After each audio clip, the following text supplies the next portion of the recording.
games in Sweden sale. So, like, games that involve Sweden, or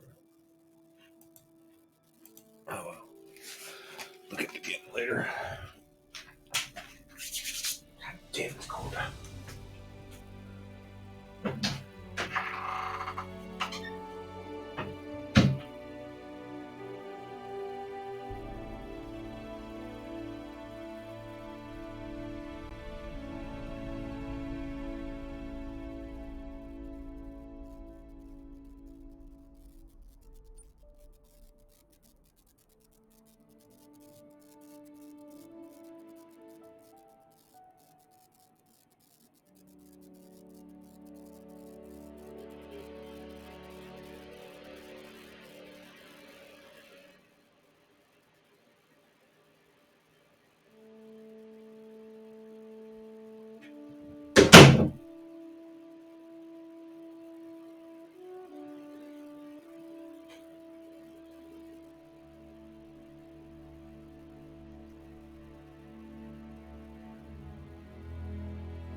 Okay, try it again.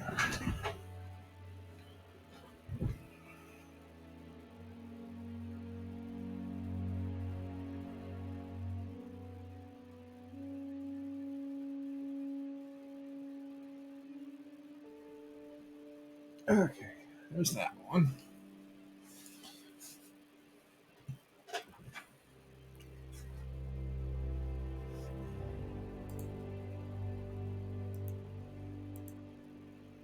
Huh? Oh, one of those.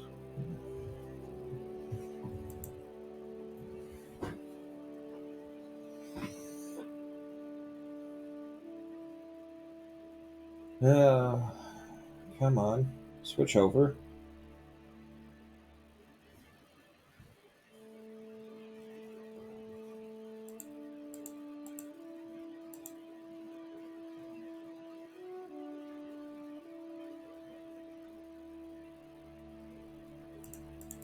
It's not switching over.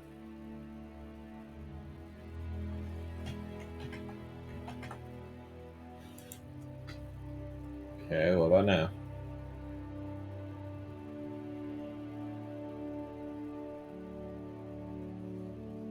There it goes.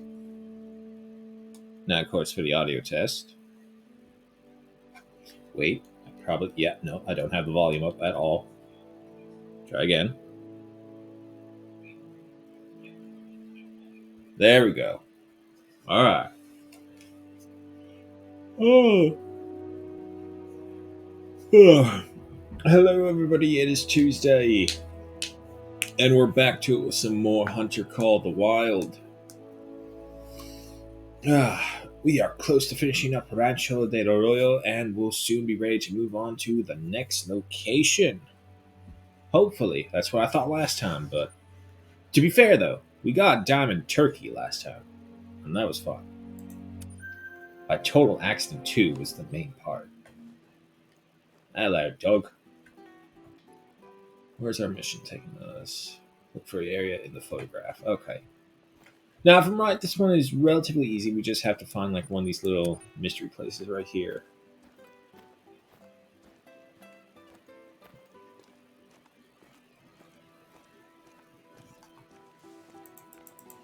And spray this. Bring the dog over. Quick recap of what we were packing right here. We got the M1 for our medium to large game, but not, well, I guess larger big game. It doesn't have a 9. There's no 9s on this field either way, so it's fine. The Zagan for our small to mid, and of course our Calculator 12 gauge for birds and everything smaller. Like rabbits, if we ever find any.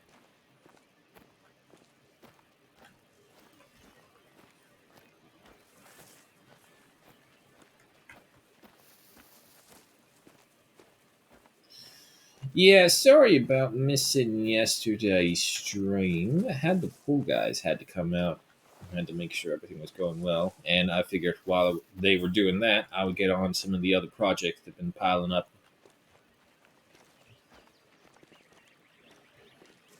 And just from what I can see, it doesn't look like there's no one in this ravine. Let's see, so we stopped there last time. I'm actually thinking it might be that one right there, but we might as well just hit this one while we're here. Watch it be a blind or anything and totally useless to us.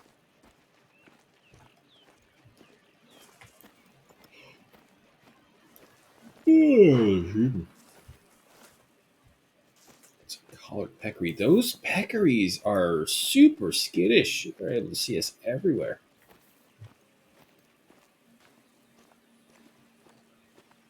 U.S. hunters love the glass terrain with binoculars. But if you find yourself in denser cover, tracking's the way to go. Just make sure you keep your bearings.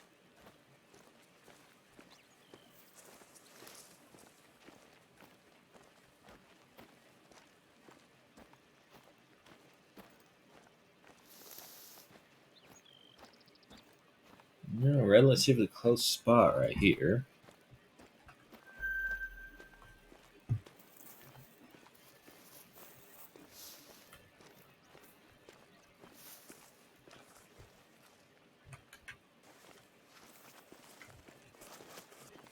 Let's see. So if we keep going straight this way, we should come across it. There's a burned out car over there.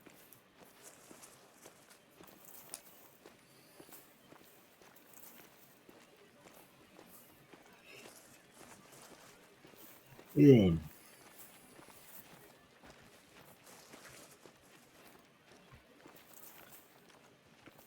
I always wonder if it's possible if you can actually kill someone if you beat them with a cactus. Now, I know, hear me out. It's a weapon that causes damage to yourself when wielding it, but if you can just land one of these big ass needles just right, I think, ow, I think you would have a good chance of killing someone. Some pronghorn. Like, especially if you're able to hit them like directly square in the chest, maybe you'll hit them hard enough that the needle will pierce into their heart or lungs, maybe.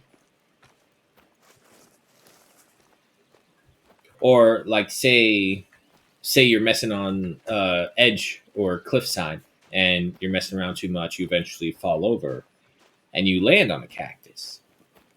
Like, you would think, maybe at one point someone would have landed so hard that the cactus would have killed them. Not the fall, because the fall is a different matter entirely.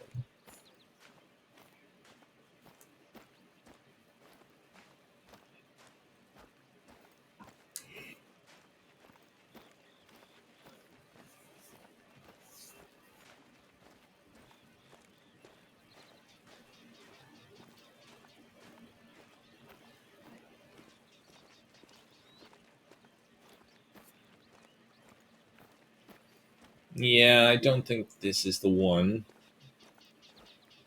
Unless this one goes down into a divot and we're standing on the three-pointed hillside over here.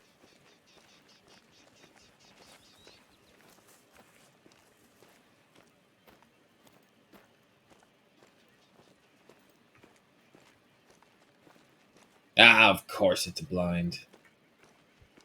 But while we're here, I suppose, is there anything here?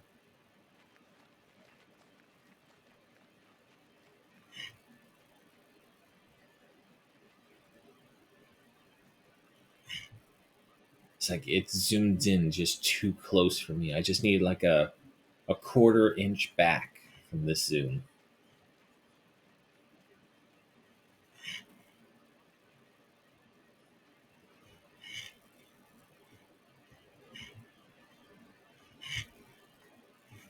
Unfortunately, that collared peccary and even that pronghorn, by the looks of it, have moved on. So we will too. No need for us here. I'm pretty sure there's something right here because that's a pretty high hillside right over there. Let's see, so we go right there. Yeah, no, that's got 3 points right there. Okay, so I'm pretty sure it's that one then.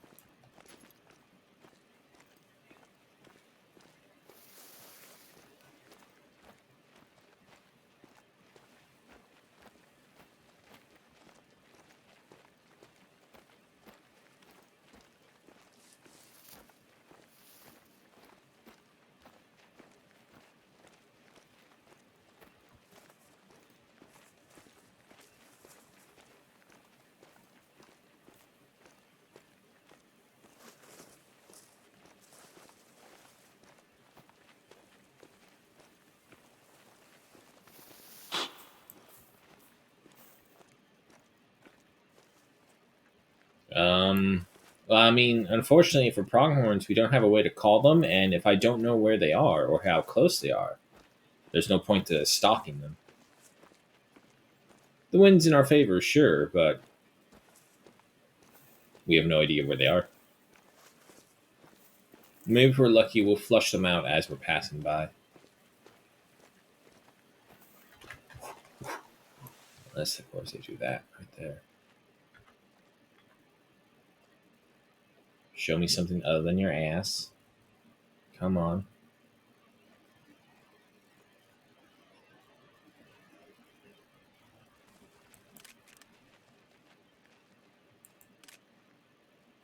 No, yeah, I gotta use the scope. Come on. Turn. Turn to the side. Turn to either side.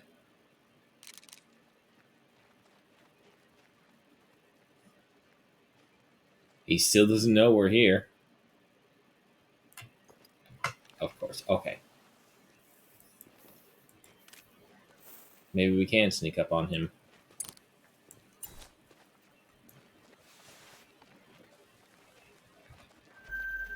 It's level 4. So, technically speaking, the Zagan can be used against him.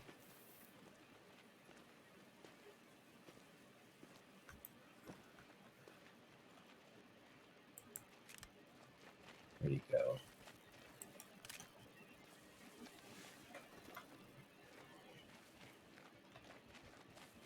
There we go. Just have him marked out.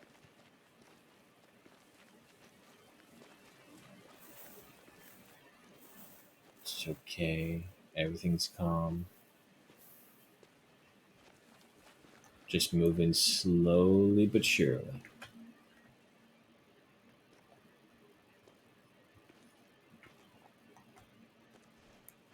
If I can get to this bush, I think we got him.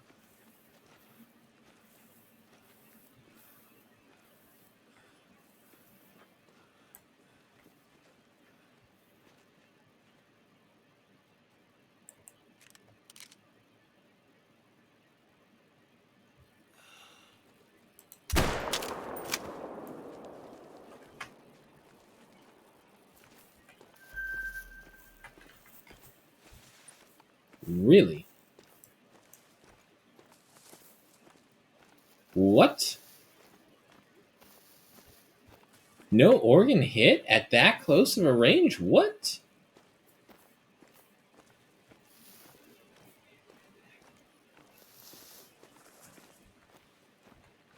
I did the zoom in and everything. You telling me I missed? Wow, I missed badly. He's still going. Really?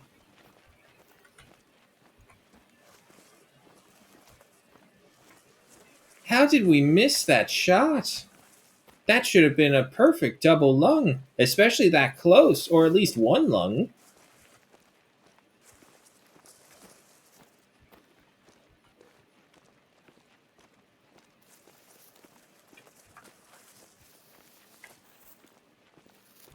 He hasn't dropped at all.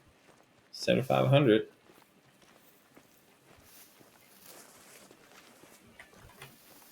Wow. That's interesting.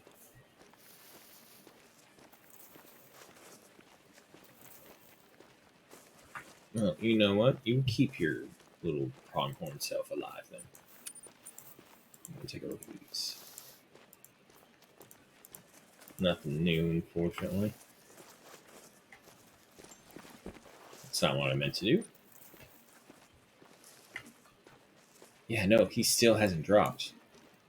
We did a terrible shot, apparently.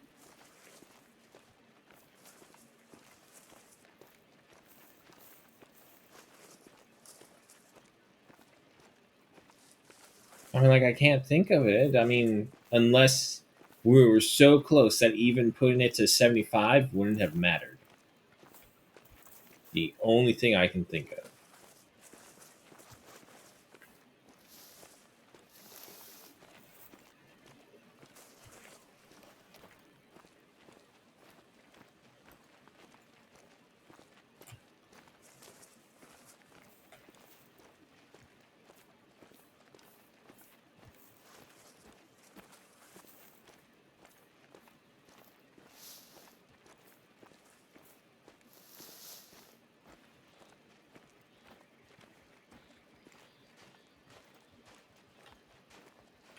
Let's see, anything? Yeah, no, he's still not down. Okay.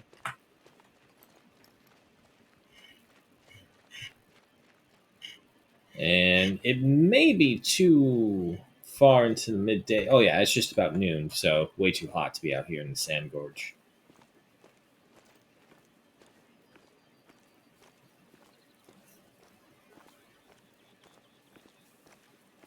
But even still, that shot with the pronghorn, that's getting me. It's like,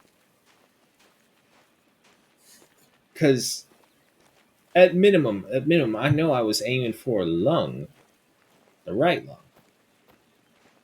So unless he like turned mid shot, or what I'm thinking is because we're so close, the bullet's trajectory wasn't going straight; it was still going higher as it was climbing. And maybe what happened is that our bullet hit like a scapula or something. Yeah, that other guy's fine.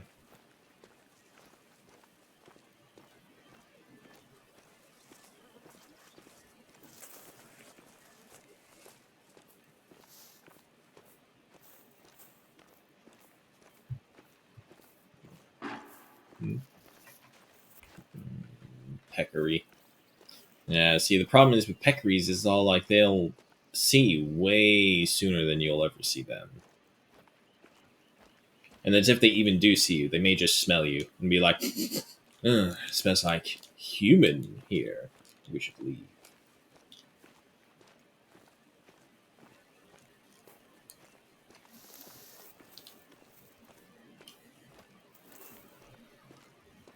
That's a little better. It's amazing what happens when you clean your glasses every now and then.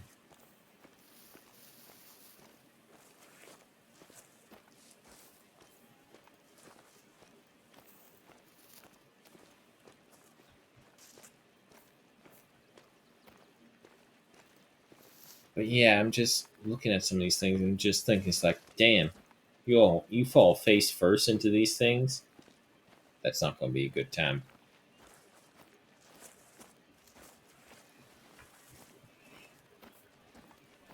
Yeah. Can't say I've ever really had any bad experience with cactus before. I've had family members who had fallen completely over and landed ass end on a cactus. But, I mean, other than that, or I should say, other than situations like that, no one's really had anything serious going on with cactus before.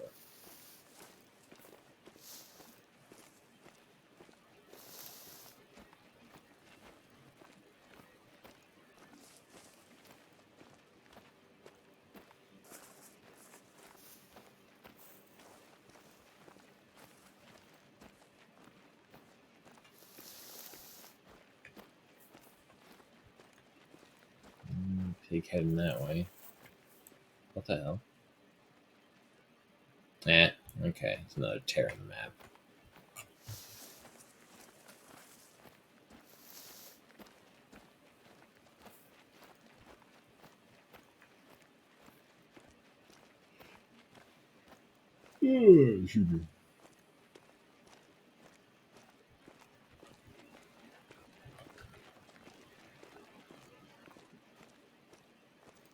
This looks familiar. Yep. 3 points. And then some. So technically 4 points.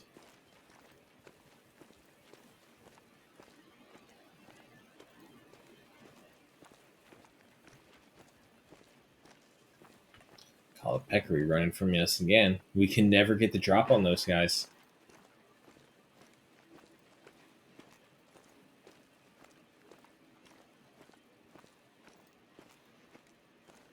It is really crazy to me still in this game where it's all like we can literally look at something all the way over there and be like, huh, we can get there.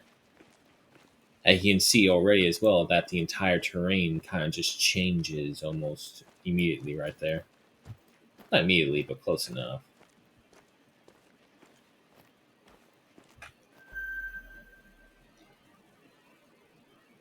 I'll take this.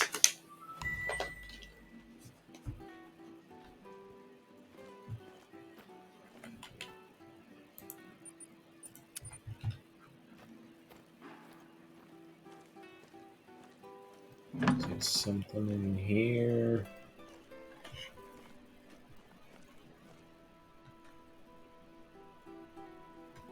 Paradise.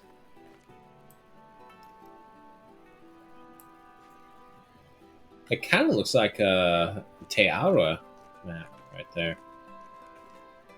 Is there anything on this? No.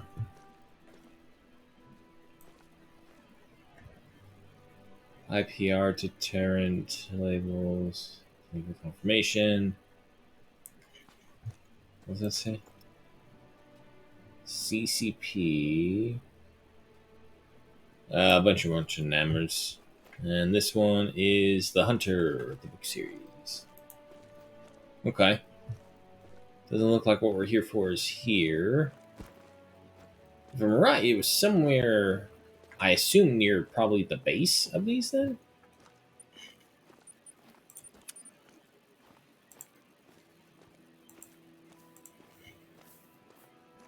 Let's see. Yeah, like somewhere over here, maybe.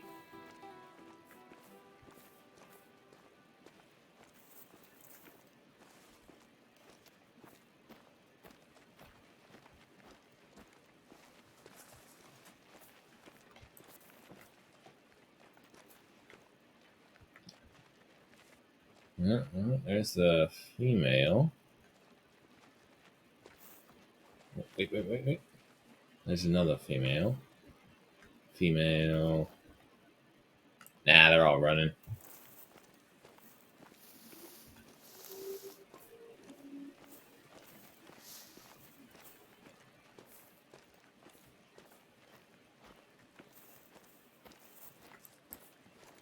Mind you, of course, the photo is almost, I guess, almost over 100 years old. 1916. Yeah, it's definitely over 100 years old. So even in deserts, give something 100 years, it will still change the landscape dramatically over time.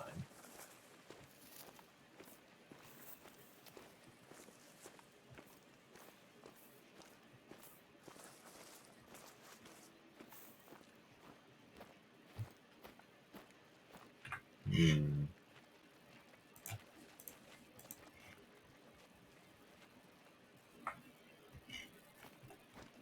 Two rocks, and that one looks like a 2-point rock, and there is a wall right there.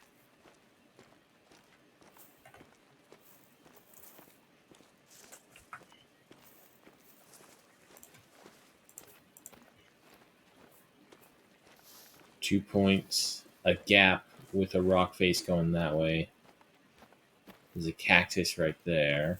I mean, there's cactuses everywhere. That doesn't help us. But I think he was standing between these ones somewhere over here.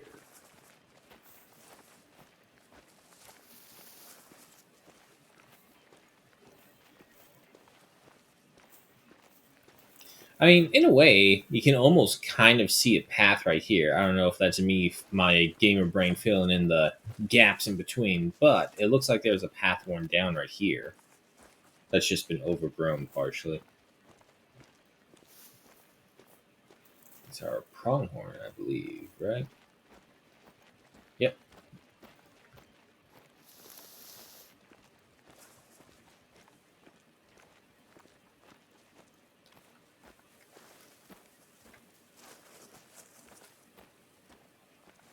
Over on that hill. That's definitely it. Okay. 100 years of dust storms and summer monsoons have changed it surprisingly little, I have to say. Javier, let's take a look around. Not superstitious, but this place is giving me an odd feeling. Just saying, it does not look like that was the last place, but it is what it is.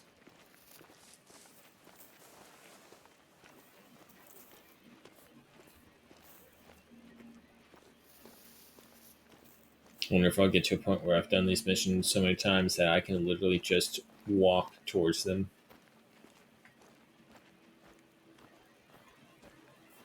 Not have to pull up the map constantly to see where I'm going. Doubtful, but you never know.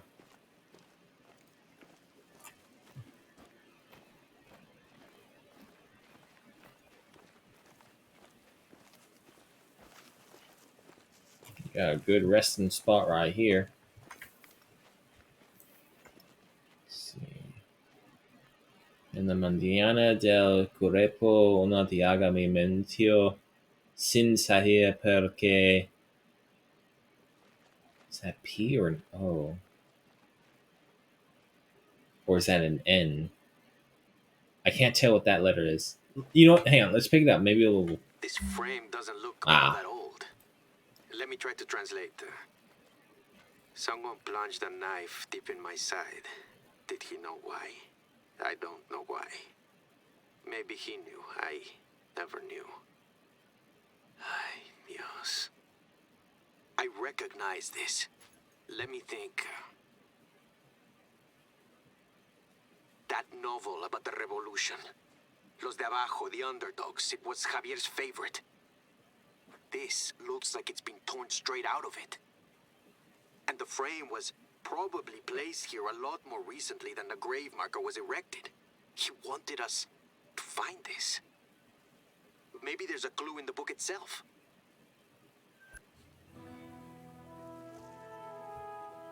Okay.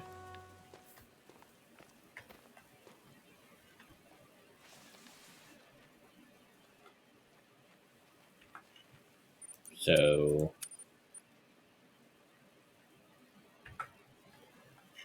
okay, yeah, we're going back to the hacienda. So from here, we'll get that location and then keep on going back down south.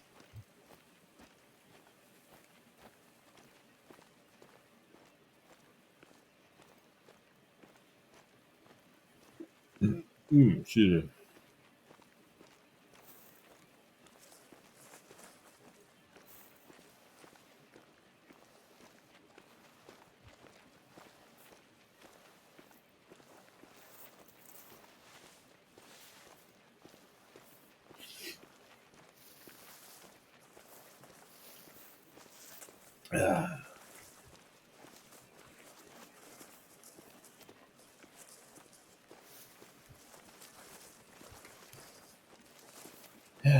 I mean, I had a bunch of time to be on the internet, just bullshit around on there. I guess probably the most shocking thing for me was learning that Moose Knuckle had apparently quit YouTube. I shouldn't say quit, but he stepped away, or from what I can gather, willingly stepped back to focus on being a family person and other things. Which props to him. And it's only a shame because like I was a big fan. Watched a lot of his stuff. But that crew, I still call them the Vanos crew because that's how I was introduced to them. And then let's, uh, yeah, no, we don't need to get into that part, but we'll just get into the Brock part, which is the dude's name, or I think it is. I honestly don't know if that is his name or not. But anyway, yeah, no, I watched those guys for a really long time, and then to learn that one of them is actually finally stepping away from it's like, wow, I'm old.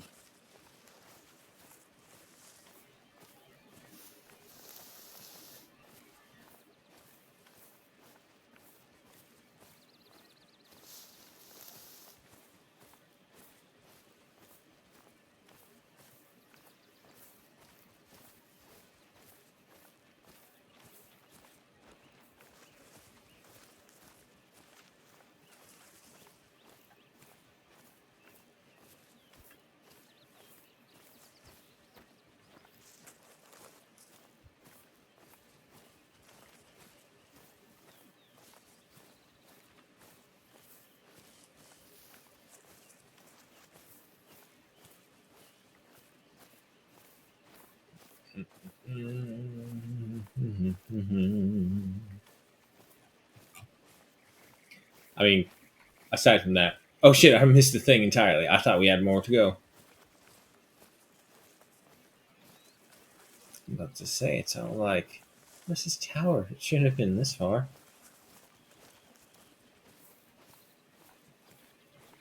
You know, I don't think I've actually been to this part of the reserve because these trees, they look really weird for me at least when thinking of Del Arroyo.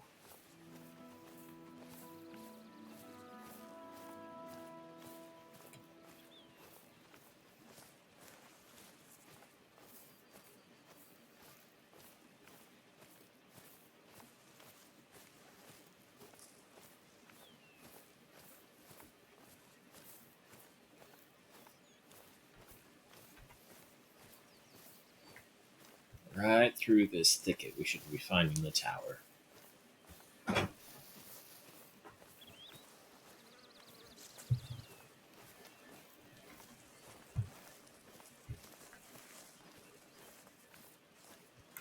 think that's it. Yep, there we go.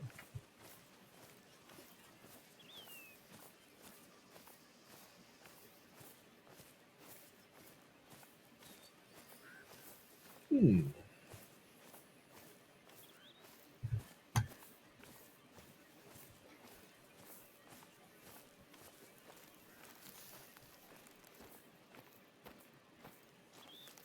Okay, this terrain actually looks fairly familiar from all the times they sent us down over by the lake in the hacienda.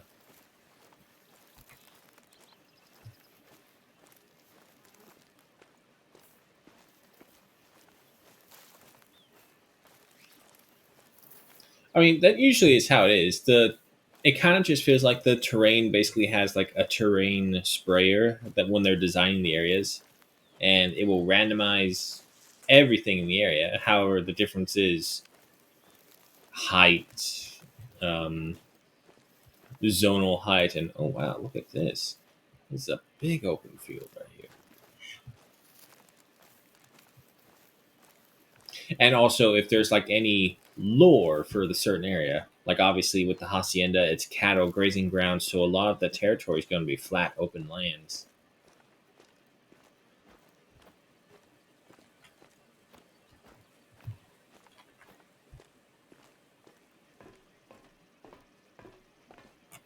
Up the stairs we go.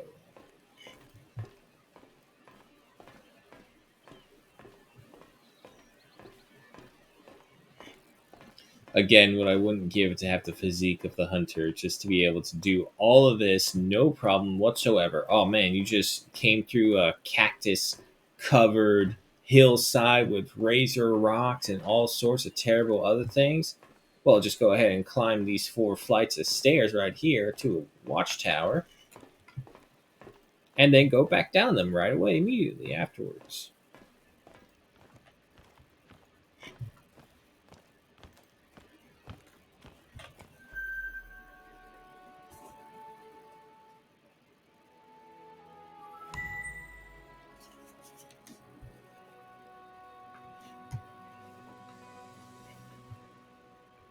Nice. All right, and again, just saying, you close off this right here, put in a bathroom, a microwave, and a toilet somewhere, and this place is rocking it. Hell, you don't even need to put it up here. You can put them on the secondary platform down below as well. Look, it may be a hassle, but I'm be willing to go down a flight of stairs to get to my toilet or whatever it is that's down below.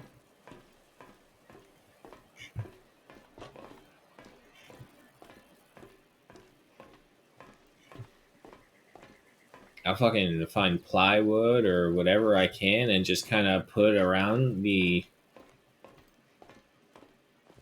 braces right around here. Just slowly encase the entire tower and then build a house and living right there.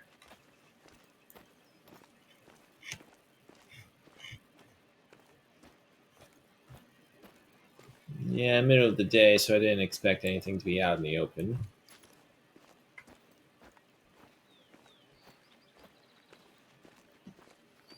Let's keep going though.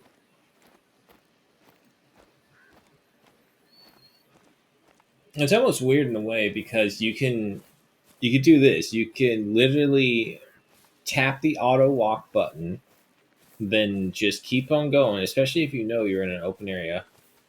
Put your head back, relax, close your eyes, and just let your character do all the walking for you. Hmm, hmm, hmm. What? What? No, I'm here. I'm alive. What's up?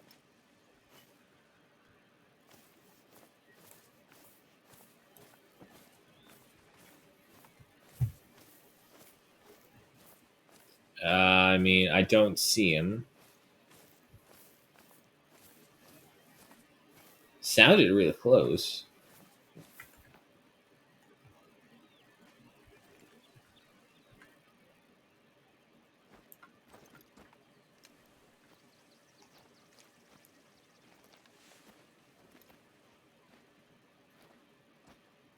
Oh, wait. Is it just the female, though? I don't know if I want to spend all this time hunting a single female.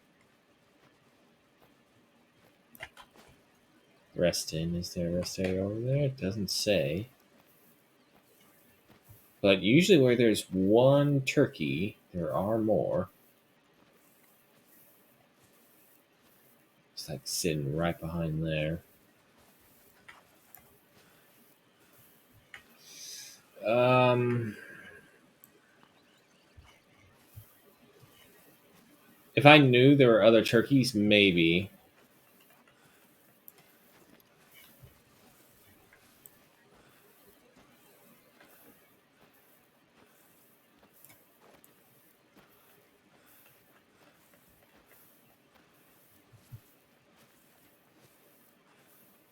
I don't even see the other one now.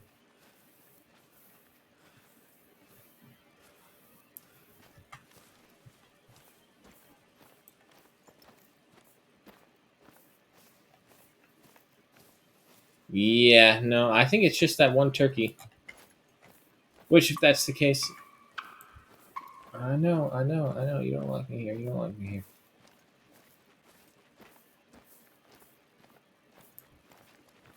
Yeah, if that's the case, I'll just keep going. You live another day, turkey. Only because you are not worth the kill.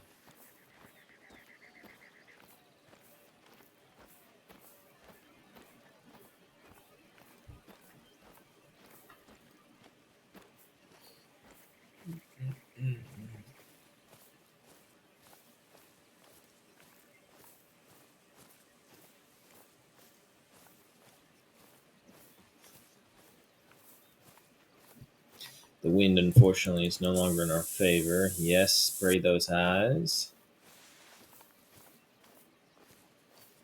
Let's keep going.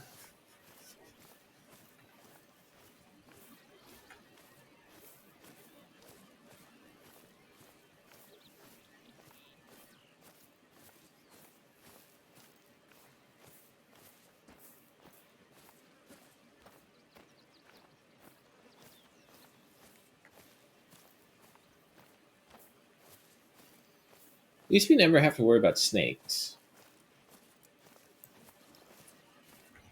It'd be mighty challenging of a hunting game for them to ask you to watch out for snakes as well.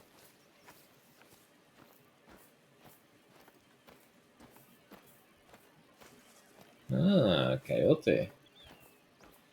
Some pheasants as well. Oop, so level 2.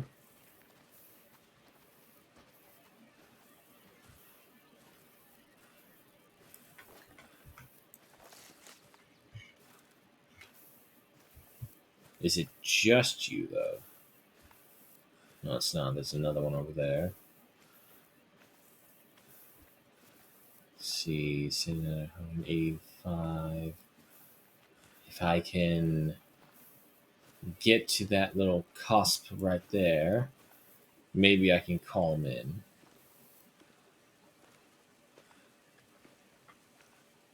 Yep, this is the fastest we go. The unfortunate part is the wind is not in our favor at all. So even with scent blocker, we can only get so close.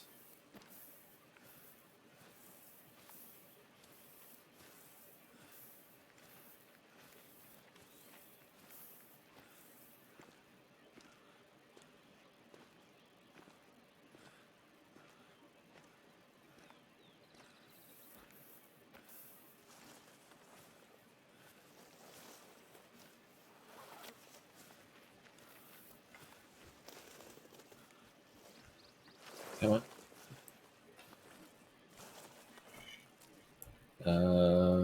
Cheese and Way, where do we see it? 127.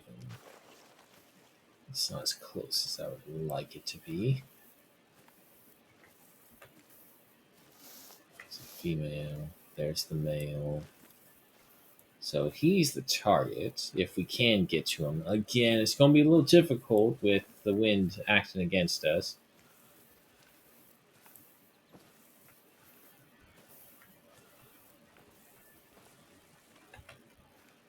Alright, he's still calm. If I can get just far enough to the west coming up on him, we should be able to get him.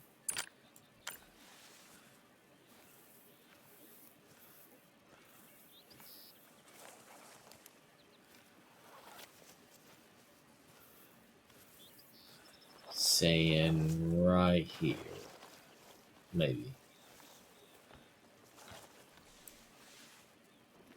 Yeah, that's not a bad spot. Well, we got some pronghorn moving by as well. Yeah, but he's traveling. If I can get closer, I will.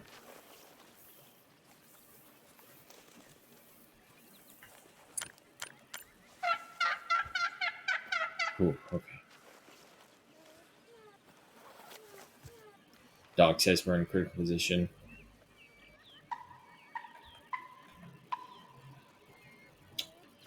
I hope we didn't get too close.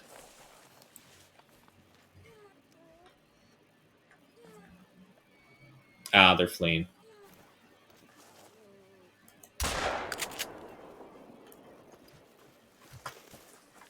Up again. I think we got him, though.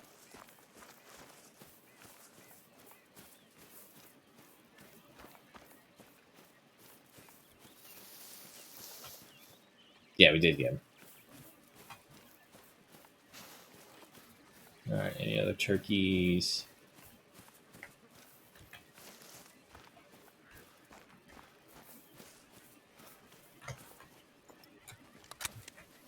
Nope. Looks like the other ones ran away just in time.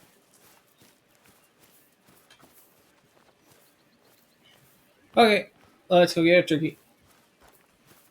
It's not gonna be anything too fancy. Maybe a silver. It was only a level 2 turkey, so... let's see. Let me get a good look at you. I don't know, you're kind of fat. Low quality gold.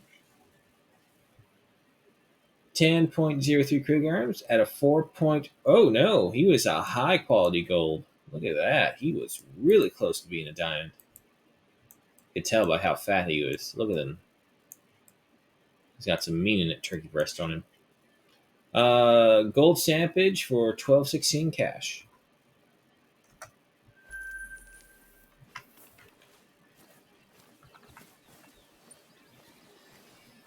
Alrighty. Off we go.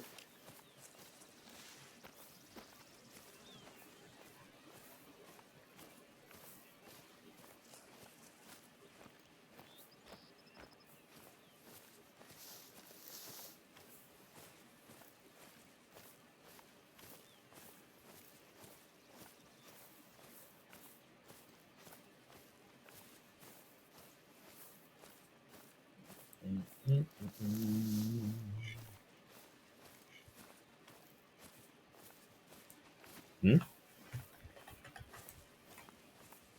And it's a mating call from a coyote, but that was so far away I didn't even hear it.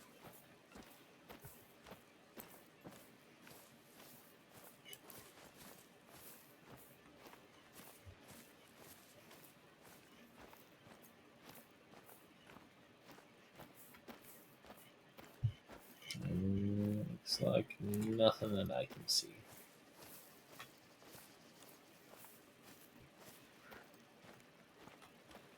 The problem is the wind is blowing against us, and it looks like it's going to be stuck there for a while.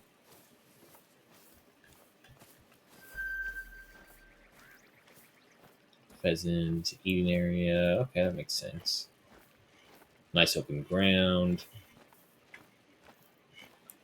Gotta get all them seeds and insects. I just assume like go with natural or obvious bird food for them. Some birds eat some weird shit, but I'm pretty sure a pheasant would be a normalish bird. You got things like the bone vultures that actually eat the bones with everything else. It's a turkey just now. Way back over there, of course. Whitetail dropping's very old though, so no chance for him. Very old. Gotta say, whitetail are probably like the rare things on here. It's like they're not exactly rare, but they're rare for this map. So when you find them here, it's all like, oh shit, whitetail.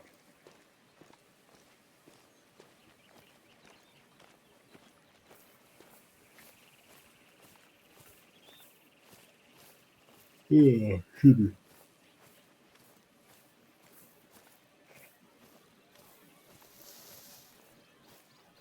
Alrighty, we got another open area right up here.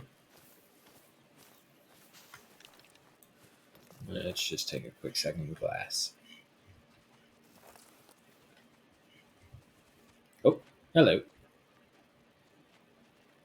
Level 1, level 1. Level 3. Could be a diamond turkey. He appears to be stuck, though. Is that just... I think that's a tree trunk over there. I mean, to be fair, turkeys are that dumb that I have no problem seeing them do stuff like that. But is there anything else beyond said turkeys? It does not appear to be the case.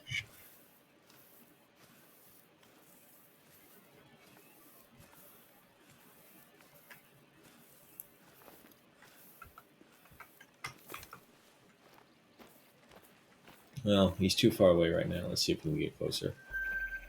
Drinking zone for whitetails. Do you have a time frame for me? Just their tracks. The reflection off the water looking incredible. It really is such a beautiful game. It's got some polishing still that he's doing. Just want to point that out very clearly first off. 8 to 11. Okay, so we had actually just missed these guys by the time we entered this area.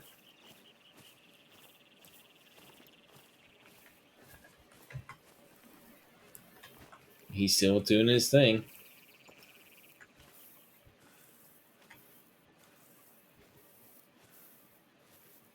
If I wasn't 100% sure that I couldn't just literally run up on him and gun him down, I would, because he may just be that bugged. But he's also a turkey, so you always have to take that into account.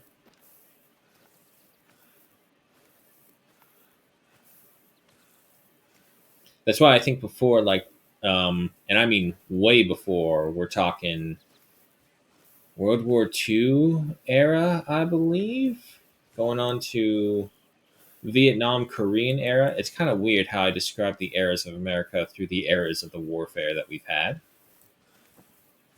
But that's a little self-reflection right there on my part. Anyway, yeah, jive turkey was like one of the greatest insults you could have called someone way back then.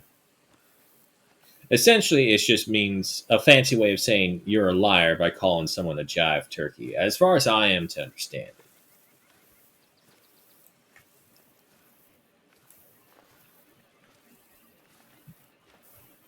A liar or stupid. That's the only two things that I can ever relate to. If you want to insult someone and you call them a turkey, you're either basically calling them stupid or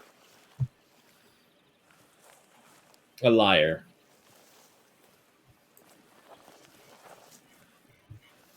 As long as this one turkey doesn't move, we can still get a shot at him.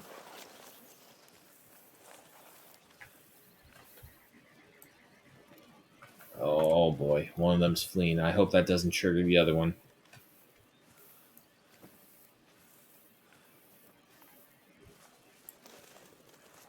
Come on, work with me here.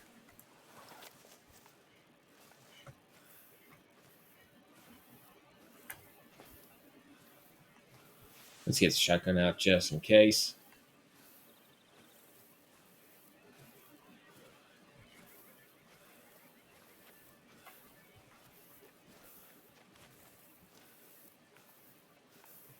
Come on, I know you're here. I saw you here. Please don't tell me you flew off. In that brief moment that I didn't actually have eyes on you for once, you flew off, didn't you?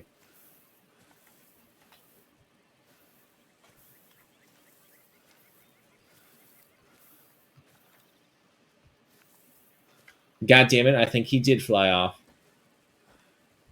That one female did that call, and he's gone.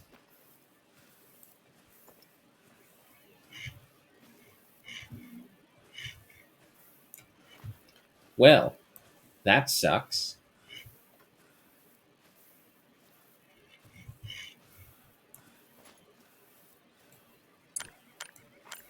And what's worse is by their footprints, it looks like they're heading back in here against us for the win. So all the harder to actually get them.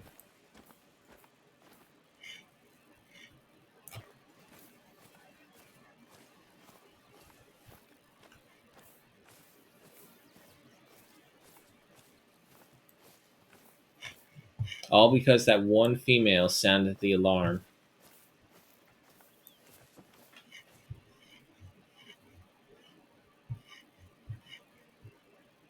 It's annoying, but it makes sense.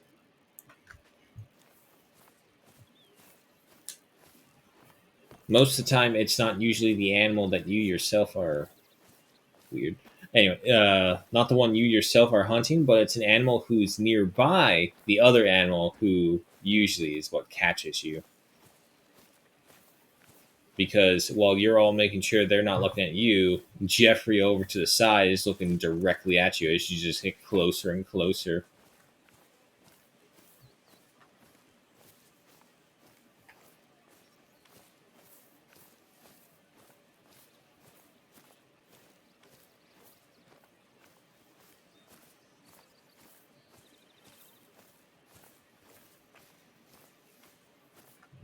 Turkeys did go this way. It's probably the female who alerted them.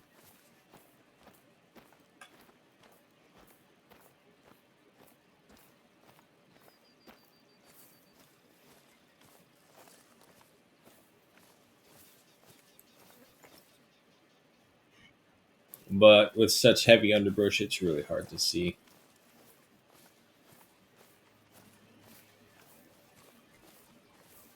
Well, at this rate, we'll just head to the hacienda. With the wind against us, there's not much hunting we can do.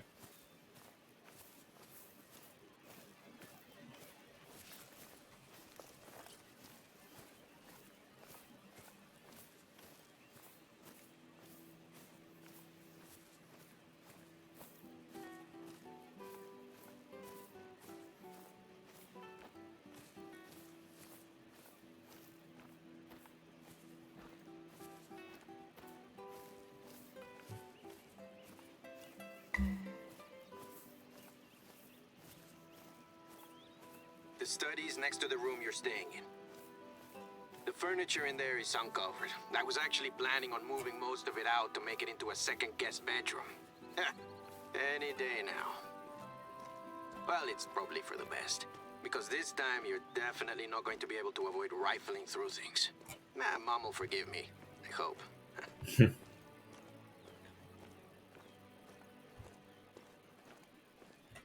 Wow, I never noticed that on top of the door right there.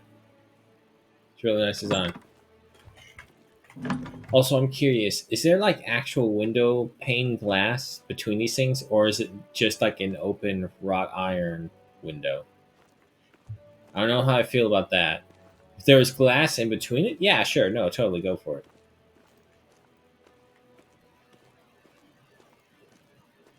But just open wrought iron? I don't know. So many places to hide something. Take it one by one, and we'll see if anything jumps out. Okay. Um. Oh. Um. A souvenir from my great-grandparents' trip to Germany. My bisabuela was a surprisingly mean shot.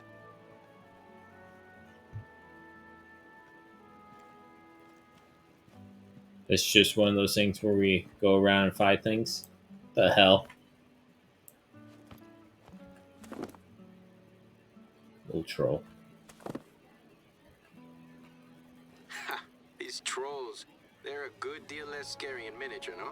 A couple of family members were in New Zealand around the time they filmed the first movie. Okay, I guess we just walk around here and see which ones pop up.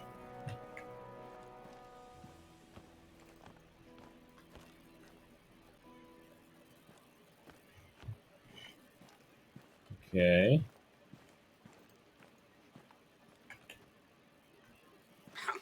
I'm still amazed they got these plates over in one piece. Nice serving plates. Bisabuelo Javier was a big travel buff. He used to steal all the towels from the hotel rooms we stayed in. He'd be like, "It's covered by the room fee." He was a good man. Yeah, a bit eccentric, but it was part of his charm. Okay. I can't lie, I've done that as well. I've stolen towels from the hotel. This is more like it. Let me take a look.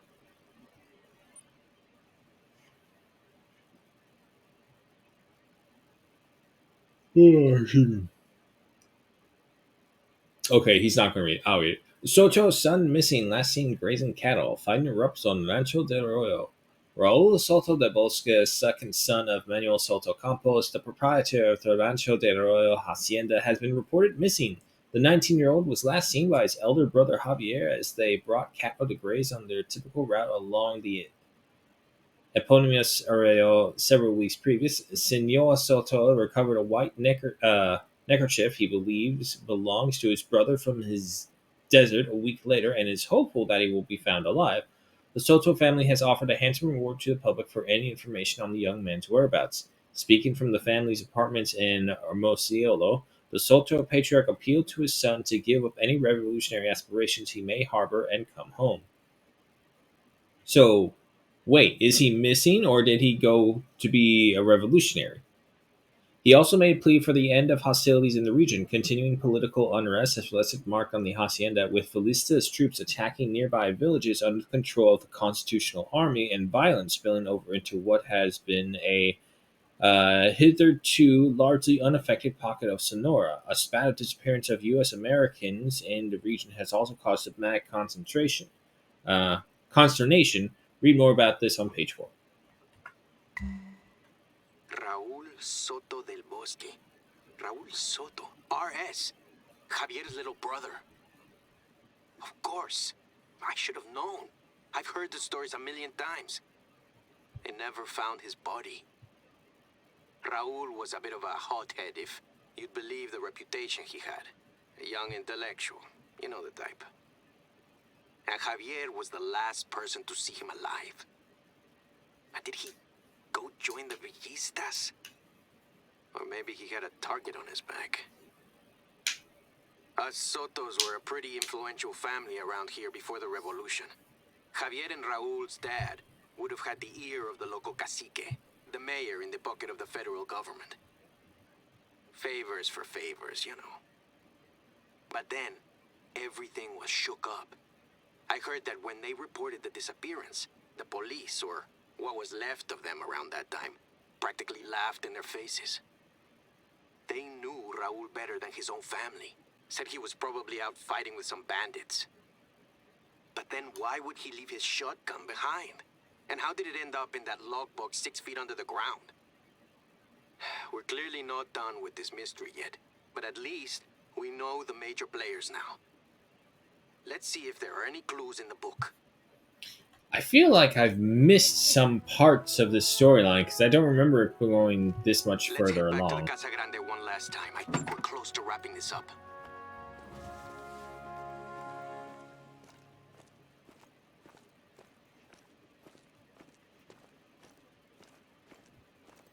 Okay.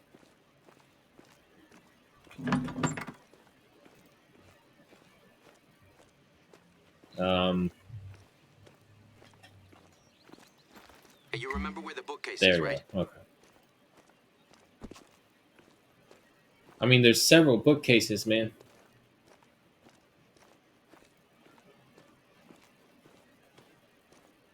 God, I would hate to try and figure out how much this place is worth or how much you have to have just to be here. Right where we left it. ¿Qué es esto? A secret passage. Okay, I definitely missed some stuff. Right I under don't our remember noses this this whole at time. all. I trust you have a flashlight. Be careful on those stairs. I have to say, I was half expecting a chupacabra to jump out and drain your blood. This is a relief. Anything on the desk?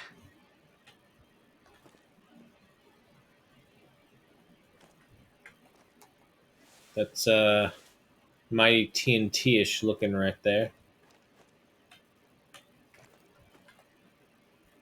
Is that a map of the ranch? Yep. Some A white notebook. neckerchief. This looks just like the one Raul was wearing in the photo. Diary. Javier's? No. It's Raul's. August 1916. We just got done moving the cattle, and I'm holed up in Bosco Alto. Javier didn't want me to come with him. Mother begged him, take your brother too, he needs to learn. Then he spent the entire damn journey talking about how wrong I am, about how I'm chasing a fool, and now that that dog Huerta has been exiled, we should be focusing on the country's stability. Join the Zapatistas if you want land reform. Vila is only about filling his own officers' pockets. Maybe I will. Get away from this damn ranch. Sometimes I have no idea what we're fighting for anymore. September 1916. Javier keeps telling me that I need to put the struggle behind me. We both want to change, he says, and we've got it. That tyrant Diaz is gone, Huerta's gone. What's the use in fighting ourselves? He says he's being pragmatic, but he'll never admit that our own damn family has overseen this brutal and ineffectual system. No matter how good we told ourselves we were to our peoples, everything works for our favor. It makes me sick to hear Javier and Father defending it as if we had some God-given right to this land we probably stole in the first place. All land's been stolen, dude. Grow up. Javier only armed himself because Diaz was taxing us to death. Now he's gone back to Hermosillo with mother and father to wait it out. We only see each other when we need to move the cattle. I've been reading a lot lately, and I can hear the shell and gunfire out west sometimes, but up here it's quiet. October 1916. I got into another fight with Javier. He's taken my gun. Pinche Javier. How does he expect me to survive out here? Honestly, I'm more afraid of him than I am of the bandits sometimes. At least I fought on the same side as some of them. Javier won't listen no matter what I say. Interesting. But this explains a lot. I've been the older brother myself, and I dread to think what my sisters had written about me in their diaries. But it bled over into politics for Javier and Raul. In the middle of a civil war. And then Javier took the gun, and when we found it, there was still blood on the stock. And Raul's things are here. They must have had another altercation. One that didn't end well for Raul. I still can't believe it. My bisabuelo was a bit weird, but doing this to his own brother? It makes me second guess our whole relationship. It's a lot. I think he wanted us to find this. Not just so we'd know the truth, but to show us that he did love his brother. Now, despite everything. It just hurts me knowing that he took a secret like this to his grave. Hey, listen. I owe you big time for helping us out with this. Thank you, really. You're welcome to stay on the ranch as long as you'd like. In the meantime, I'm going to do what I should have done ages ago and get in touch with my family. Let them know what you've discovered. Talk soon. Okay.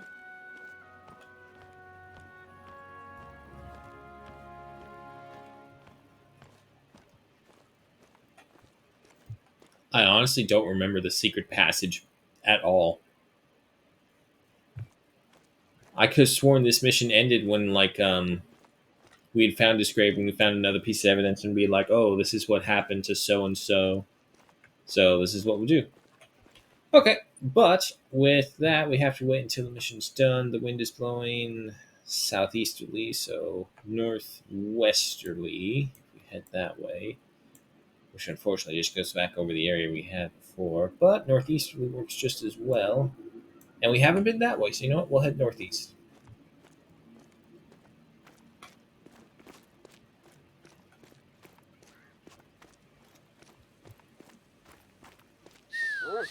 Come on, dog.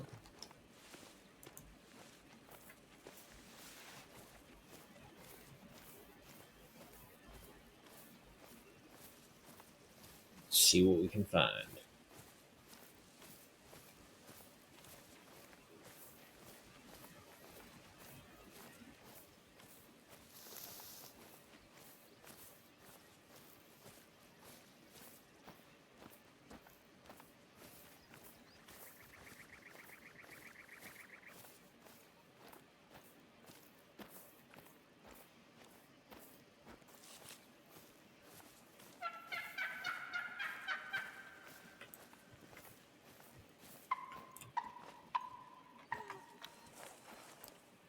There's a turkey really close.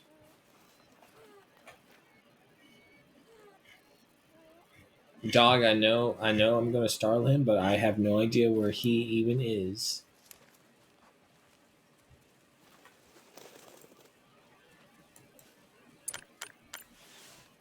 We're gonna try our luck at a couple calls.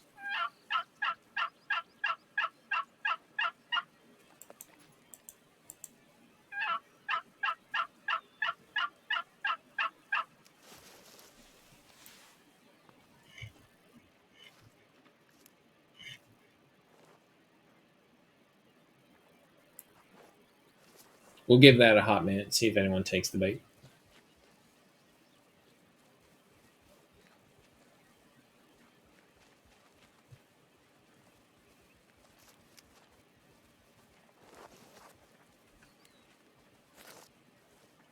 Okay, dope.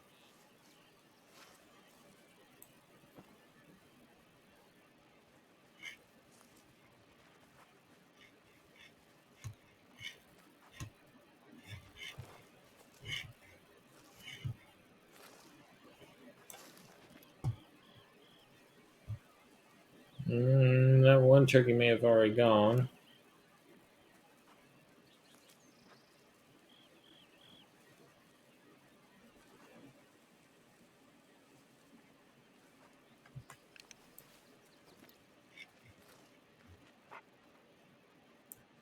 Yeah, I'm not seeing anything. Alright, keep moving.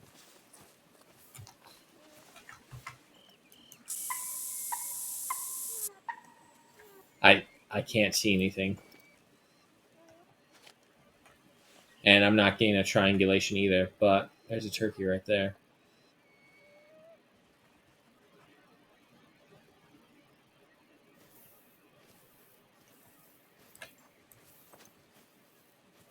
I could try rushing him. My concern is that maybe there is a bigger turkey in there. But I'm not seeing anything.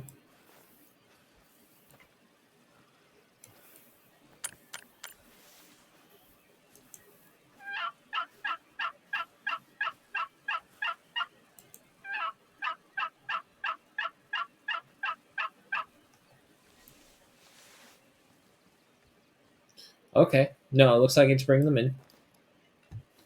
It's just unfortunate it's just the one.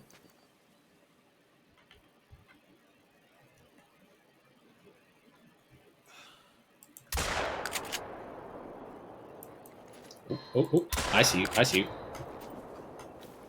Let's go. He's down.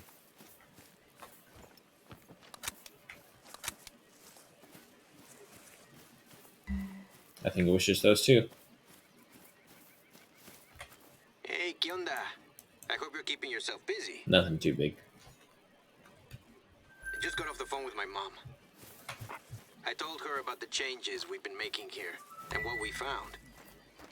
And I apologized. Me, stubborn little chava. Well, there's a first time for everything. I said I wasn't trying to stomp all over the ranch's history and that I want them. I want my family on board with me. There's one thing Javier and Raul's story has taught me. It's that these kind of feuds aren't worth it. Whatever the reason. But yeah, now that that's done, we're looking to the future. And I wanted to ask you a favor. I'm sure you've noticed the scaffolding above the entrance to the Casa Grande. We repainted the entire thing recently, but it still needs some finishing touches. One thing that's been on my to-do list for ages is coming up with a more search engine-friendly name for this building, so prospective guests have an easier time finding us. La Casa Grande is fine, but it's a bit impersonal. Plus, there's tons of them in this state alone. Well, my mom had a great idea. How's your handwriting? Not to worry. I asked my sister to drop by some stencils and paint while you were out hunting. She left them in the kitchen. Can you fetch them and head over to the archway at the Casa Grande's entrance? Oh, I won't spoil the name. You'll see soon enough. We'll see. Oh.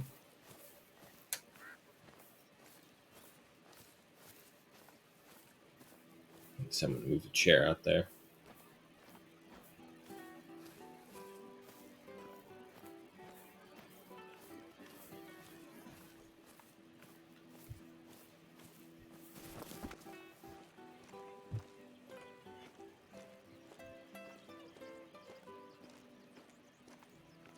We definitely need like one of those sit down mowers to just get the whole area under control. That was weird, but okay. The other problem is it's like all the rocks as well.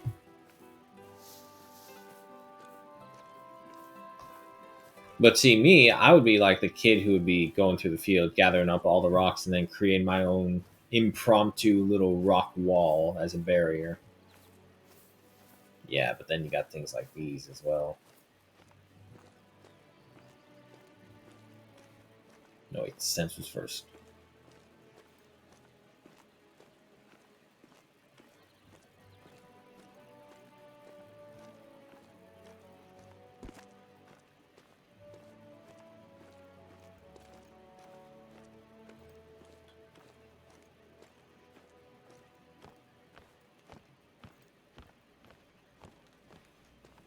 Casa Raul. Wait, did I need anything else? Yes. There we go. And don't forget the brush.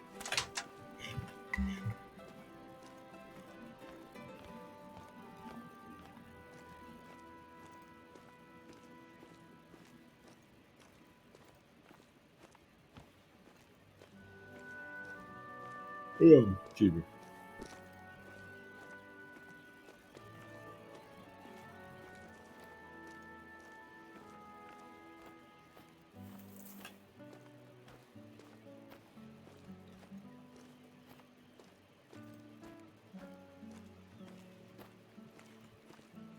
I'm gonna be honest. I don't actually remember the scaffolding being here. Um, what am I doing? Climb the scaffolding. Ah,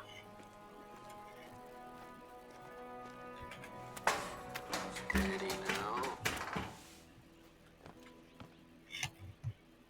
Nice and even. Couldn't have done a better job myself. We wanted something that had a story behind it, that evokes the history of the ranch. Raul didn't deserve his fate. Even Bisabuelo Javier would have admitted that. This is our way of honoring him. Oof. I think you're due a break now. Thirsty work, even in November. I'm already a lot more optimistic about the future of this place than I was just a few short weeks ago. And a lot of that is on you. It's not going to be easy, and I expect we'll hit a few bumps on the way. But with my family backing me, I'm optimistic that we can turn around Rancho del Arroyo. Create a biosphere reserve that all the weird and wonderful creatures of the desert can thrive in. We owe it to the people who fought to make our land better. I'll leave you for now, but keep your eyes on your hunter mate. I'll contact you if there's more work to do. I can't let you off the hook that easily.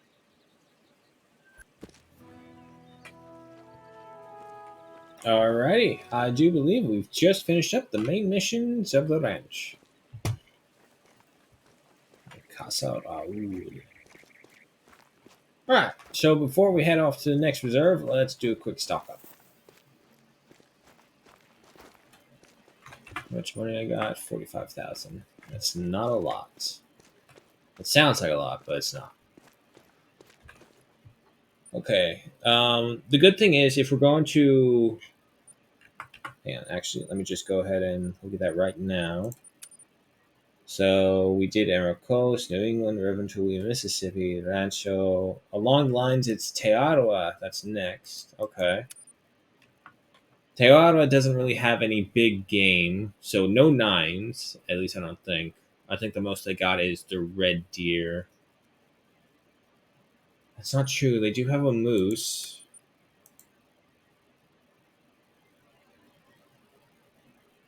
I do have a 7mm that I can switch to if I need it.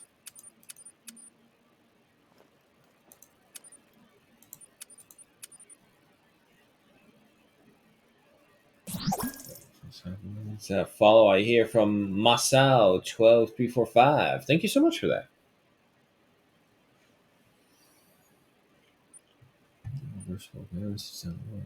Okay. Well, actually, no. Before that, collars would be more important, and still can't get the deer grunts. There's no elk in Teara. Level locked. Level locked. Electronic collar. Ah, we're 3 levels short for this, and the crow collar is meh. Shotgun sights, which only goes for the drilling, so no good to us there. Rifle sights, I believe we have all of them. No, there is the Helios.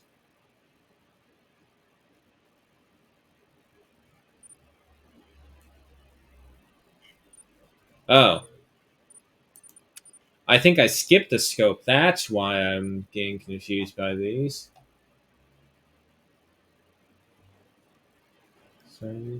Classic lever action. Oh wait, lever action. Nope, never mind. Different scope. That's not what I'm thinking of.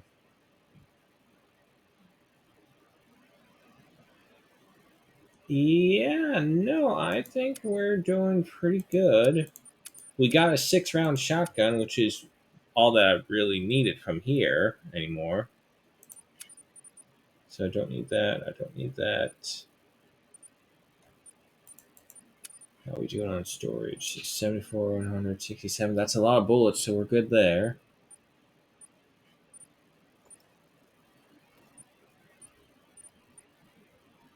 We have the best scope. Tewawa is definitely it's a good starting zone. Very few predators, if actually no predators, and just a lot of small game. That mountain has been hollowed. My immersion.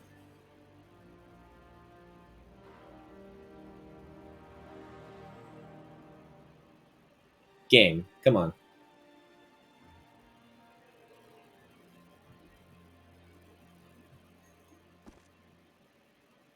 Kia ora. Nau mai haere mai ki Aotearoa. Welcome to New Zealand and to Te Awaroa National Park. This little slice of paradise is teeming with creatures big and small, and more adventures than you'll find on any movie screen or storybook. Now I've lived out here in the Wop Wops all my life, and never wanted for anything else. In fact, it's practically in my blood. This place and my family go way back. Things have been a little tricky lately, though. It's fast becoming somewhere I don't recognise anymore, and I don't like it. That's why I dragged you out here, Hoa. With your help, we're going to wean ourselves off outside money and make Te Awaroa a model for sustainability the entire South Island can get behind.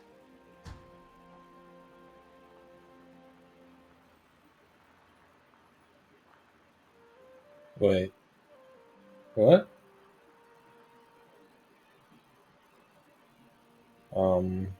I just noticed something. It's not moving. Hold on, let me try refreshing. Right, let's get moving.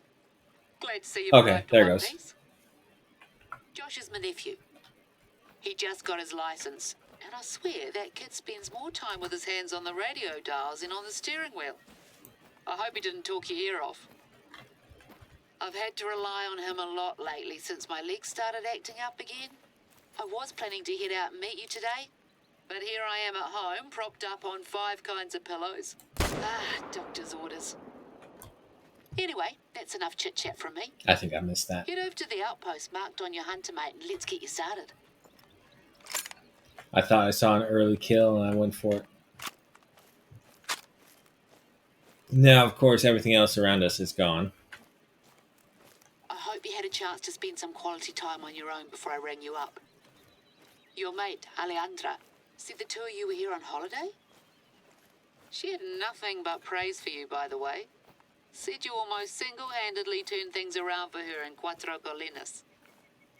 Well, naturally I have pretty high expectations, but let's take our time getting to know each other first. Wait, I'm confused. We were on vacation with I'll admit Alejandra? that it wasn't just her recounting your heroic antics that made me pick up the phone. She said you were, and I quote, stoic, practical, and probably born out in the bush somewhere. Just what I was looking for, in other words.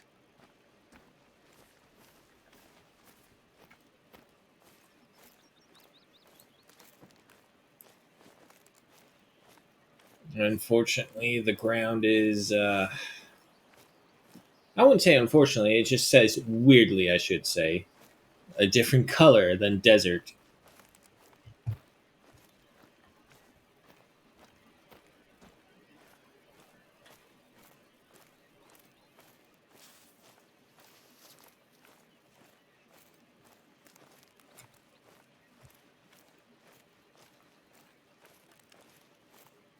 Unfortunately, the wind is against us. So anything that we could come across is probably going to run away the second it gets a chance to.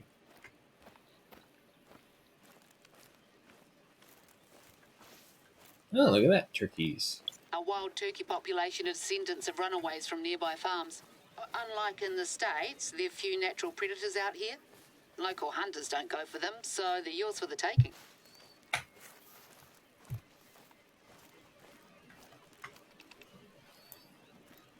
That is one thing, though, we're going to have to get used to on Te Arawa. A lot more fog compared to Rancho del Arroyo.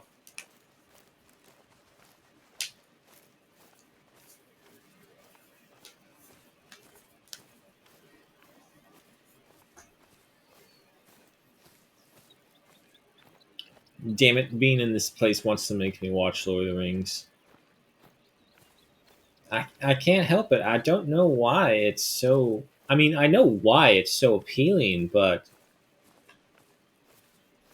it's just one of those things where it's like you have to be a nerd about this stuff, like a super nerd about this stuff, and you will never, never not say no to watching Lord of the Rings.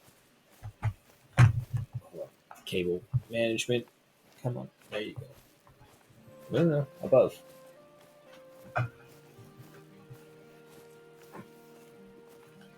Back down. There you go. Oh, excuse me.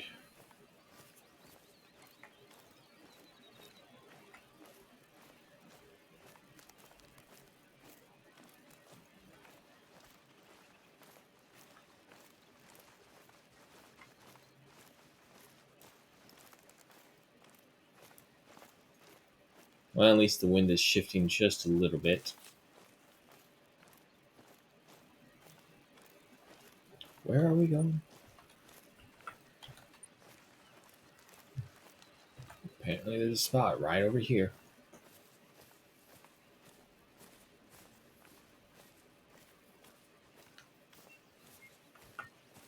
Did Hunting Club update? No.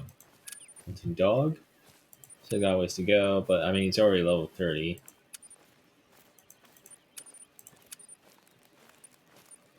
And unfortunately, still no points to spend. All in good time, hopefully.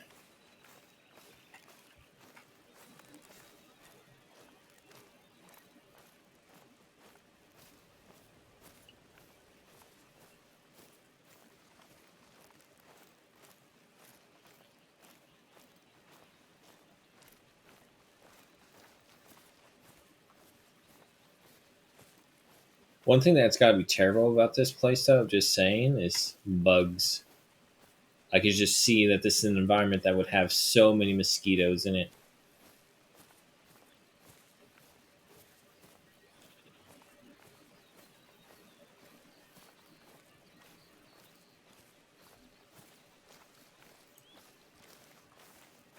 And there it is.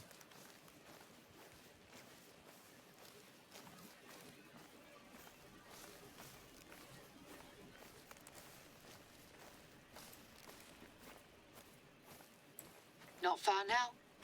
We built these outposts in the early 90s.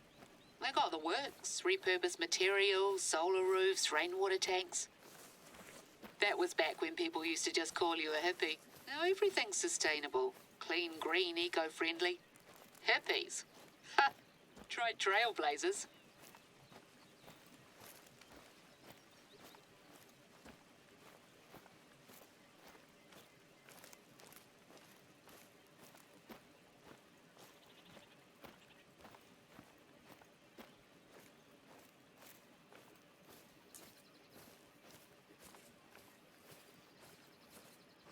And good for the environment doesn't have to mean bad for your back.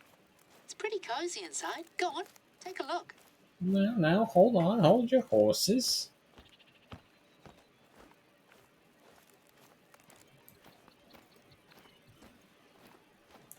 Now I don't remember if the water stays there or not.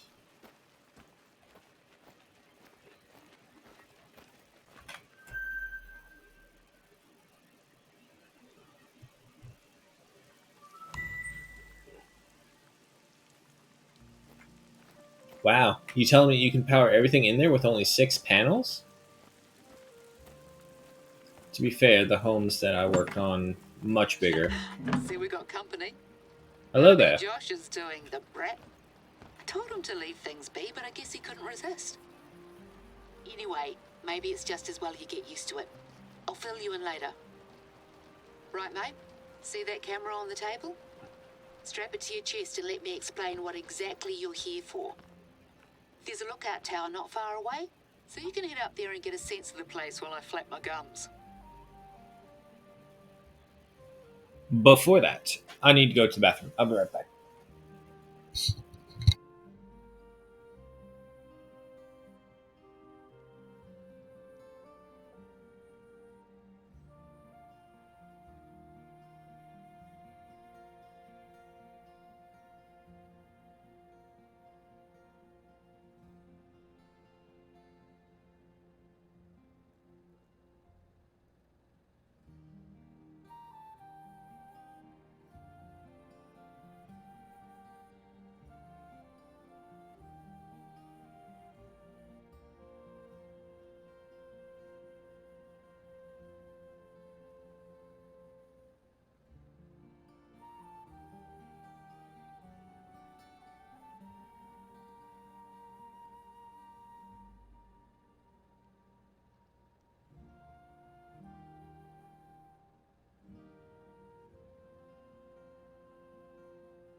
Oh my god, it's cold.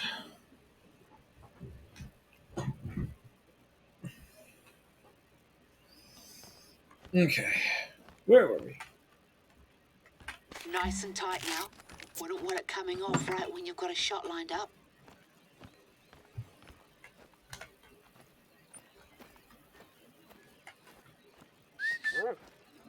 Yeah, let's go, dog.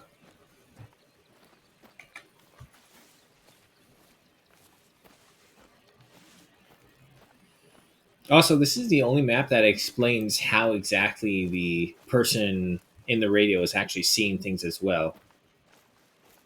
It's like throughout all the reserves, you have this massive body harness camera that just shows them everything.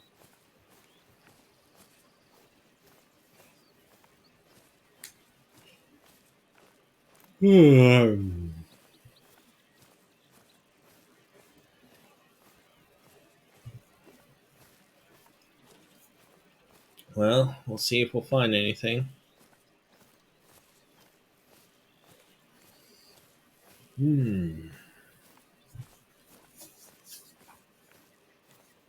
Ah, oh, damn! I know what I have to do. Maybe there's one around me that I can pick up. Unfortunately, that doesn't appear to be the case. Damn.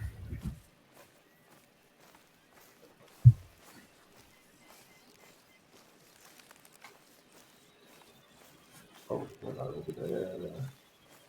no. Shame.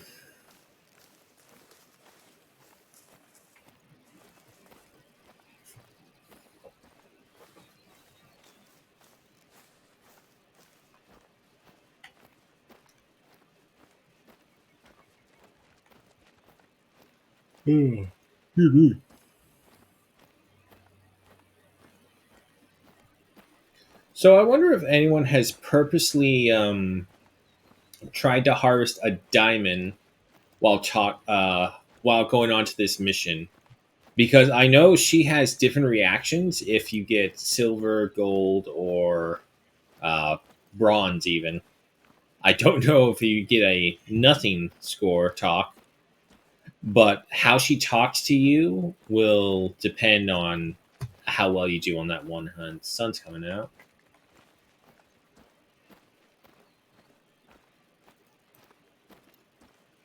That's a stump.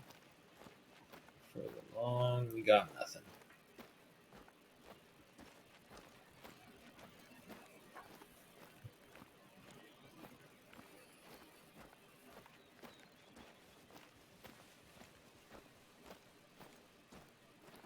I wonder what would be a good hunter snack.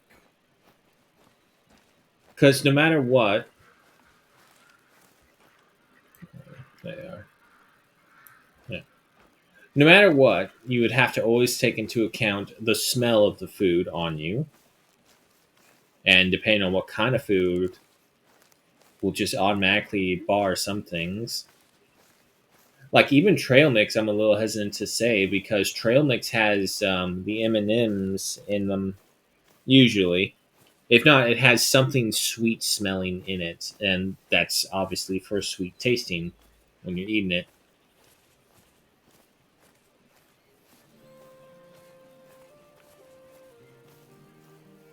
I was always confused by trail mix as a kid as well. I'm looking at it, it's like, wait, we don't find M&Ms on the trail. How is this trail mix? You're lying to me.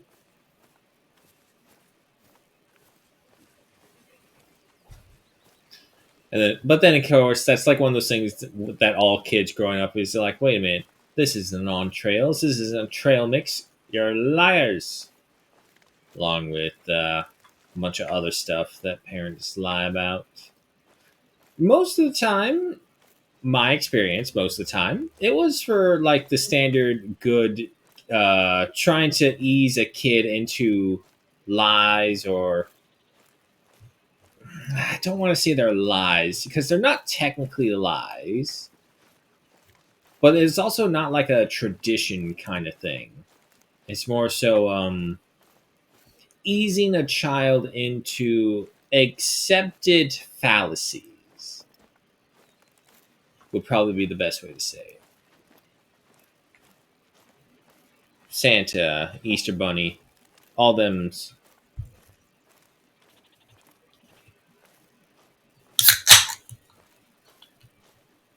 all them other things and whatnot.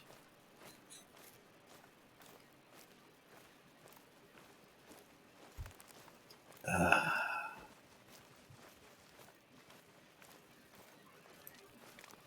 I think the saddest one was definitely cats having 9 lives.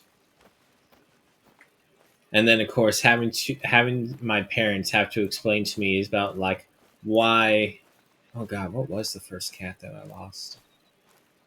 It sounds bad because I've lost quite a few cats, but none of it was for any reasons that we did.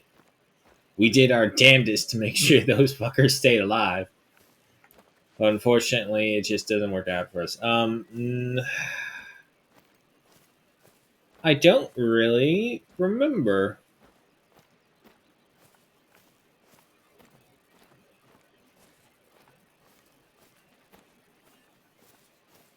I think it was Mama Cat. And that was just her name. We have very original names for our cats. But Mama Cat, I don't know if she had a name after that. I think she was the first one. And unfortunately, she was taken by dogs. What's worse is that a neighbor's dog, not near us, but we know exactly what neighbor it was, and it's impossible to hold a grudge against them anymore because their dogs are dead now as well. So it's like, fucking, it's all fair in love and war, ain't it now? Also, it didn't help that my old man absolutely terrified them when he took one of these heavy duty spade shovels with him and was hunting the dogs down because Mama Cat was his cat, and he was pissed beyond all belief.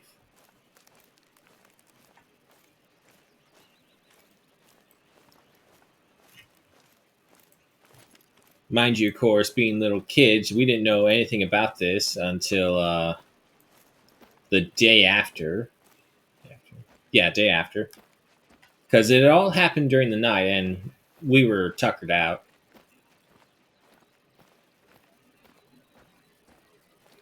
So all my information comes from like secondhand details given to me.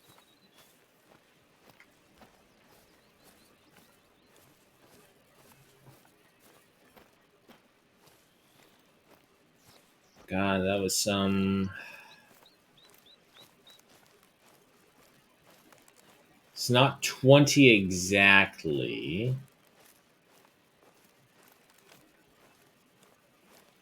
24, 26 years ago, I want to. No, not 26. 24, 23, I'll say. 24 to 23 years ago, that's when we lost her.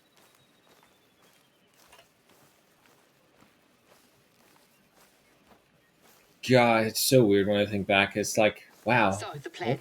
Oh. I want to turn this place into a year-round retreat for hunters like you and Alejandra. So I don't spend most of the year worrying about whether our native plants are going to get overrun by deer again. There's a lot of filmmaking talent out here, and it hasn't been put to good use lately, if you ask me. So we're going to make a commercial? Show the world there's more to New Zealand than haka and halflings. And who better to demonstrate the thrill of the chase than an experienced hunter like yourself? See, our Woodall's prime was back in the 80s. Yeah. Most of the other hunters out here are equally long of tooth. We need someone young, new, dynamic. You. The camera will do most of the work, so you just have to make sure it's on when you head out to hunt. We have a couple of strategic locations on our list to get through. But let's get you that view first. That's really weird. What the hell's going on? Whoa, stop. My computer's doing a bunch of shit in the background. What's going on? Talk to me. What's wrong?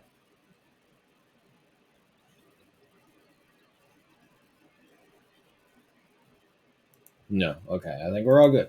Don't know what that was about, but we're all good.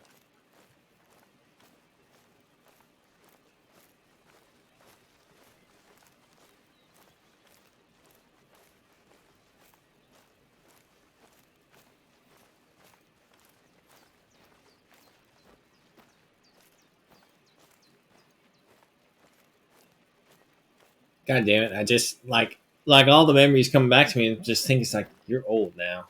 You have multiple decades under your belt. It's like, oh shit, I am, aren't I? It's not as bad as I make it out to be, but when you think that the average life expectancy nowadays is between 80 and 90, and I'm over past 30 of them, and when you just think it's like, wow, everything feels like it went by so quickly, when it really hasn't. Holy fuck, I may be having a midlife crisis. It's not a midlife crisis. I'm over exaggerating, but damn, it just feels like that all of a sudden. It's like, wow. Nah, I'm satisfied with my life. Aren't you, dog? My virtual companion.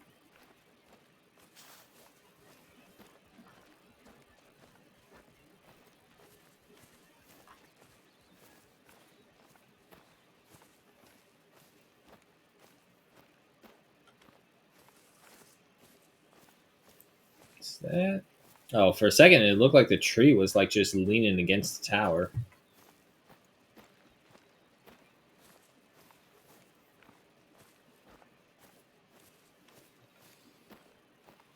There's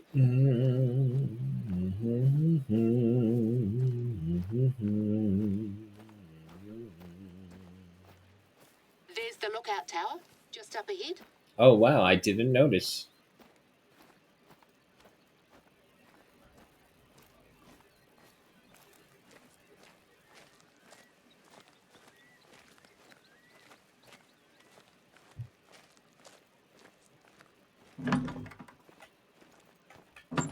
But yeah, see, something like this, even this, I can see living in. It's even more so because it has a closed door on the top and bottom. And like every time you get to one of these beams right here, just go ahead and put an entire floor in.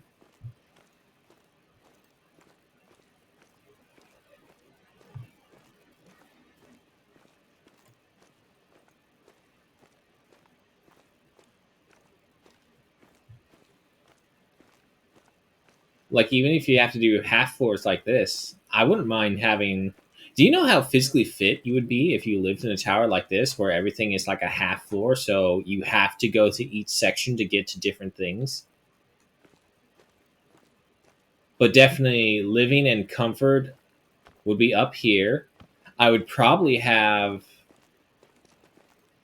I would have the bathroom in the center, and then I would have the kitchen and the food stuff down below. So this way, it would also give no reason for animals to come up to the very top where I'll be. And let's be honest, now that I'm looking at what we have up here exactly, I don't know what this is. I think it's a part of a lighthouse formerly. Maybe. I don't know what this is. But anyway, yeah. Uh, a microwave. Oh, excuse me. There it was. And a sink right here. And, oh, yep, a fridge as well. Replace that microwave with like a little ninja air fryer. And it's fucking golden up here. Just take that in. Spectacular, isn't it? It is beautiful. This eastern area is all rolling hills and conifers. There's a line of mountains in the centre of the reserve. Oh, and native beech forest. And a lot of rain on the other side.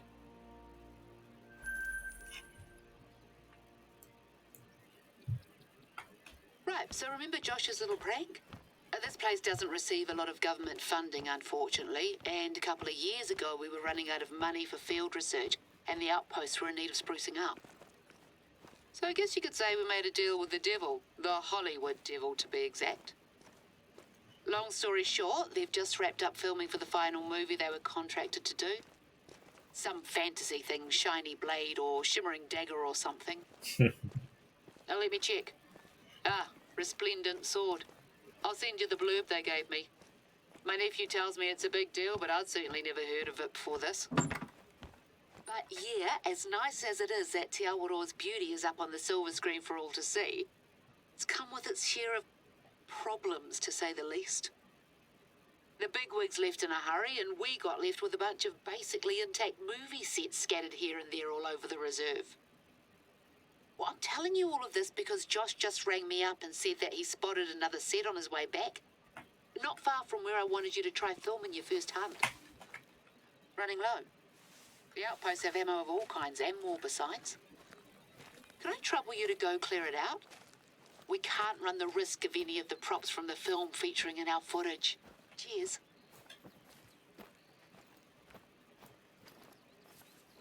Okay. The reason why I didn't read that is because it's basically like a very...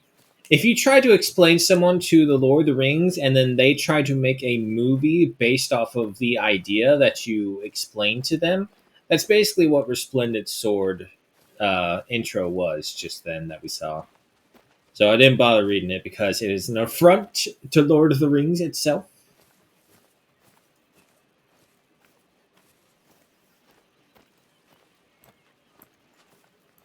Excuse me. There it goes. One thing that always gets us is like we watch the Lord of the Rings and then the Hobbit extended versions back to back to try and compare them, and we always just think to ourselves, what would have happened if Peter Jackson invested the same time and heart and passion? Mind you, of course, yes, that's the company told him to speed things along. It wasn't him himself. He wanted to work on it for years and years. And I'm pretty sure, you know what? No one would have minded. No one would have cared. They'd be like, oh shit, Peter Jackson's going full blown with the Hobbits. Like, if you give them a budget and you tell them, take your time, but just know that... Wait, what's that? It's a stump. Just know that you'll always... there is an end goal, so it's not like he'll just waste the money going through it back and forth, which I haven't heard any stories about Peter Jackson himself or any of his groups purposely laundering money or siphoning money from any big projects, which is a issue that a lot of places do have. It's like, hey, I need a budget of 80 million to complete this project. 80 million? Okay, here you go. And like 5 million right away immediately just drops into the director's laps or whoever is in charge.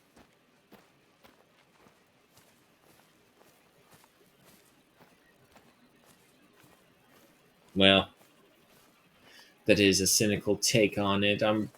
I would hope that there are not that many people out there, but you never know.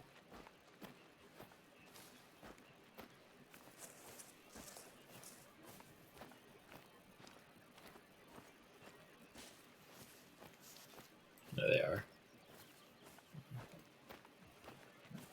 Mallards. Okay.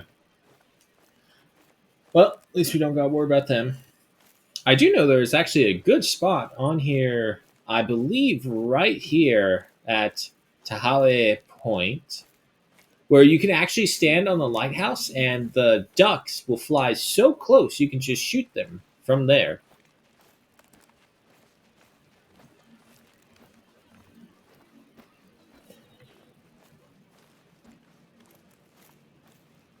Oh, super.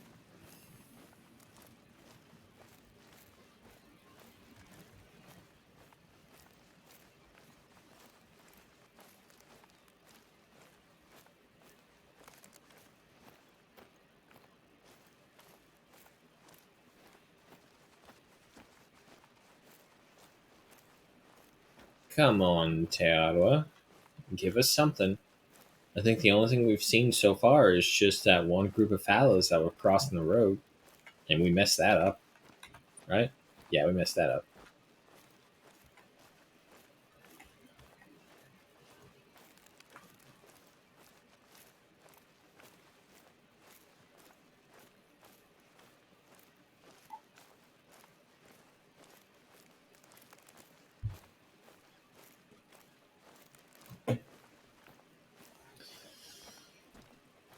Oh, man.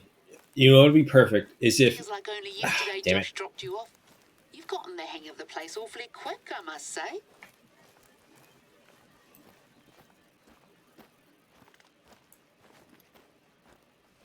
Wait, that's all you had to say? You interrupted me for that?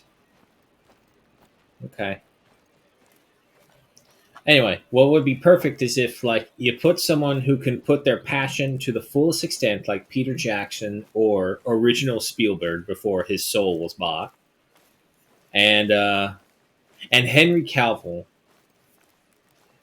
Henry Cavill is the only person I know of who was fired from his work set for wanting to be more honest with the work that it originally was derived from. But we all know Netflix is a shit show nowadays. Or, as the South Park episode put a chick in it, make her gay and lame. Look, I don't care about that. I honestly don't. It's the force feeding it down literally every single minor issue. It's just now has to be this big thing. And after over a decade plus of it, it's like, I'm tired of it. I really am. It's like, that's it. You're saying the exact same thing you were over 10 years ago. And you know what's happened? Worse. That's what happened. Um, Now it says over there, but I swear I heard him from over here.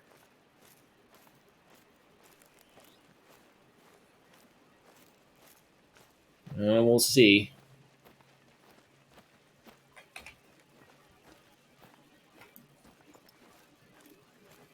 I mean, to be fair, it's almost literally like Victoria 3. You play Victoria 3 and you kind of start to see the cycle of what it is, and it's just happening again. It's like, oh, wow, that's strangely creepy, but also understandable, but still very creepy. It's like you go from the landowners to the industrialists, and you'll usually split up between right there when you go from landowners to industrialists, and how you're upgrading your nations. And to be honest, I probably would stream Victoria 3 more if I could find someone to co-op it with, because if not, we're literally just watching a bunch of numbers crunch on the screen. And my editing powers are dismal. I think I did one full length serious edit thing. And I think that was for God, what was it? Despotic something something? Despotic Guild, Despotic whatever it was. But essentially you sacrifice humans.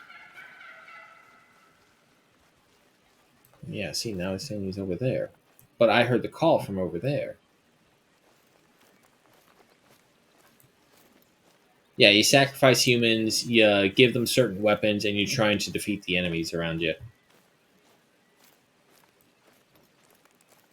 Alright, there's that side.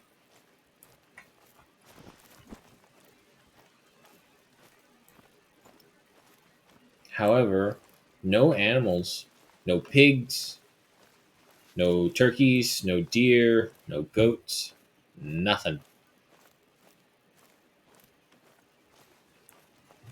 It also does not help with this fog bank.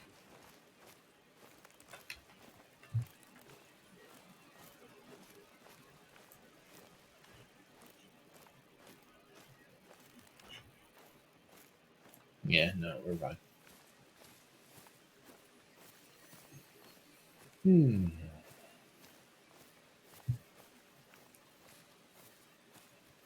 But yeah, give me Peter Jackson in his prime during Lord of the Rings, Henry Cavill, who would defend a work's originality to his death and detriment. And I think you can get one hell of a story. To be fair, I think. Well, what a mess. Oh boy. If I'd known this was going to happen, I never would have agreed to it. This isn't even the worst of it. Right, let's take it one by one. Just bundle them into crates and I'll get someone to swing by later and transport them out of the reserve. And they expect one person to do all this.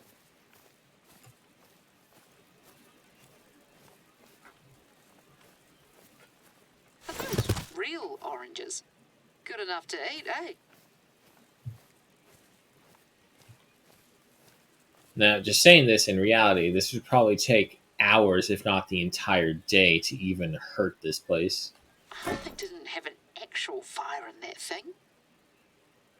Imagine if some silly townie kid had wandered over here and decided it would be a good idea.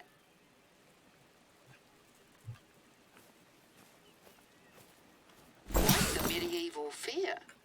Looks more than a bit incongruous out here if you ask me.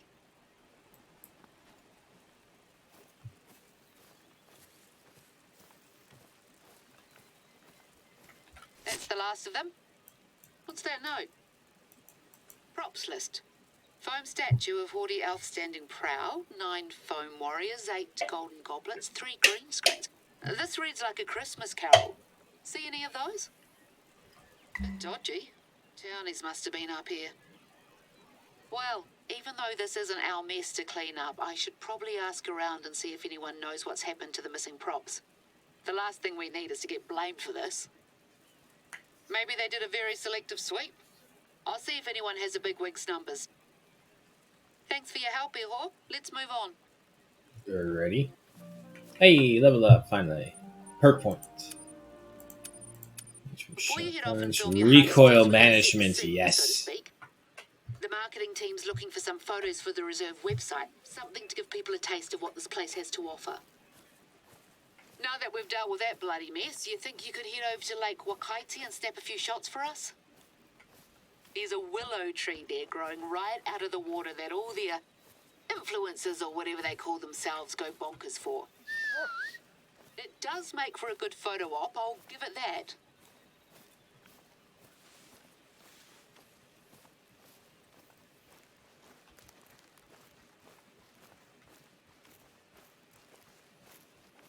I never really understood the term influencer either. Like, how exactly do you influence someone by acting thunder? Really nice sounding. But how do you influence people by acting like a total dick sometimes? Granted, I know there are some upscale influencers who truly are trying to spread good messages. Dog, what are you doing? We got a little overly reliant on these tentpole releases. Well, I say more tents and fewer releases. Does that work? Nah, you're right. Yeah, sure. Whatever I'm worried about. Filmmaking is a lucrative industry in New Zealand with annual screen revenue of over $3 billion in 2018. Profit is highly concentrated. The Auckland region accounts for over 50% of screen revenue in a given year. The majority of revenue is still generated by domestic contracts, but this is steadily decreasing. In 2016, about a third of gross revenue was international business, with 90% of this coming from North America. Tourism has grown in kind, with sleepy rural areas featured in films transformed into major attractions almost overnight. Yep, does not surprise me. Alright, two good news is the rain has slowed down, still trickling still, and the wind is no longer against us.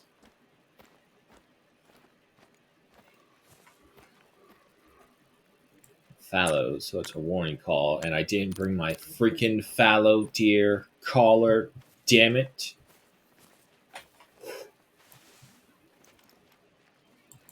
It's just a female.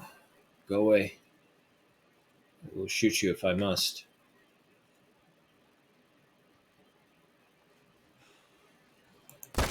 Tricky little fella, eh? If at first you don't succeed and all that, you'll get the next one. Of course, there was an entire freaking herd.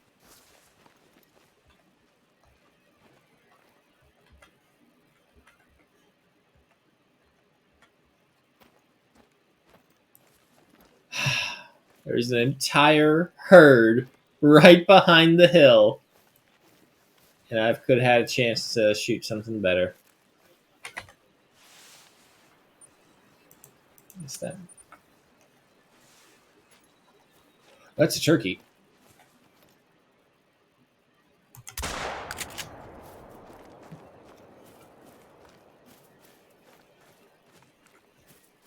He just kind of came out of nowhere. I had to take it.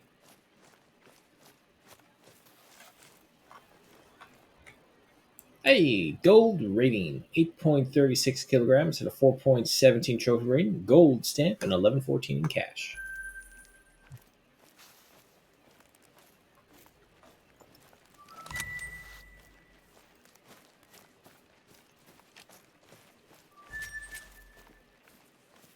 Make sure those other fallows aren't coming back. Yeah, it doesn't look like it. Right through left lung.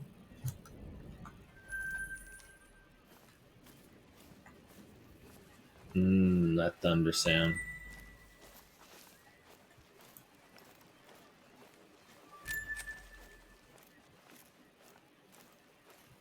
This is one of the hunting spots my mentor used to take me out to. Bound to be something worth stalking in the area. Always is. The problem is trying to actually stalk it.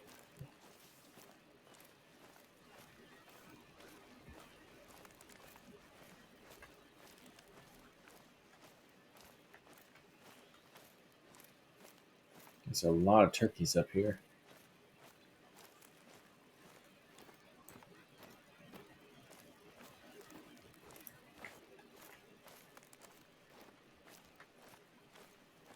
A lot of fallows too.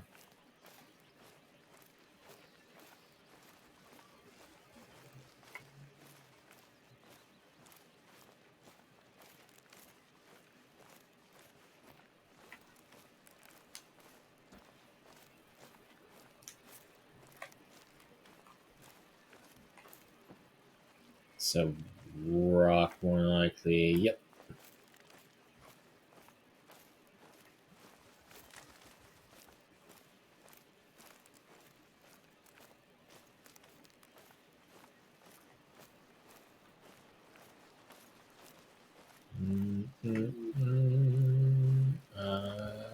Don't see anything.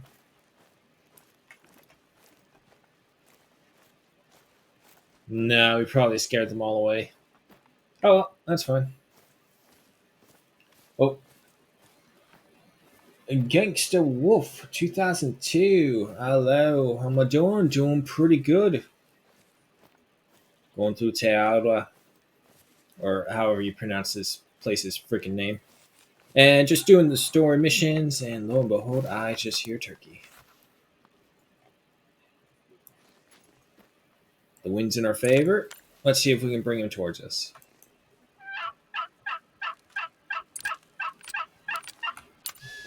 But yeah, no, just going through the reserves, doing all the missions, trying to get some easy XP and money.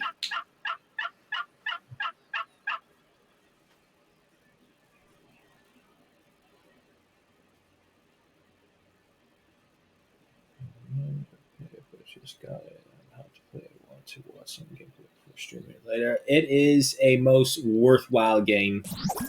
And it's that follow as well, I hear. Thank you so much for that, Gangsta Wolf. But yeah, no, this game is definitely worthwhile. You can sink hours and hours with constant replayability. Because every time you think, it's like, oh no, I'm just going to hunt this same animal here. Nope. Different environment, different terrain, different worries. Still nothing from the turkey. We may be too far, or he could be traveling. And probably the best thing of all is that the developers for this game are still loyal to this game. So they're still pumping out content for this. Granted, some of it's microtransaction heavy, but it is also suitable and acceptable heavy microtransactions, cosmetics, and all that stuff. Dex Trippy as well in the chat. Hello and welcome. Fantastic game. Highly encourage the DLC maps, though. Oh, yeah. Just go quick over. They got plenty of reserves. Right now we're in Teara, which is right down here next to the Emerald Coast.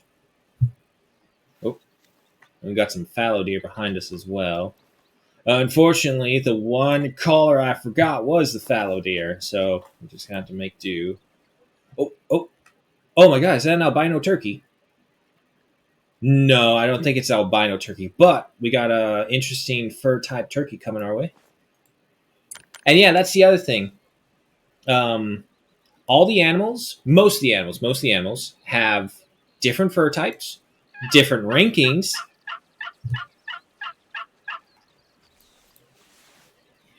And there's something right behind me.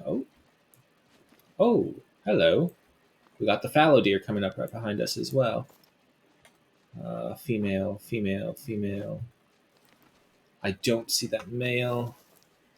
Oh no. Okay, okay. If these guys pass by and there's a high ranking, it's a level 3. But wait, I think there's still one more. Oh no. Do I go for the turkey or the deer? Okay, the deer's gone. Never mind. That made it easier for us.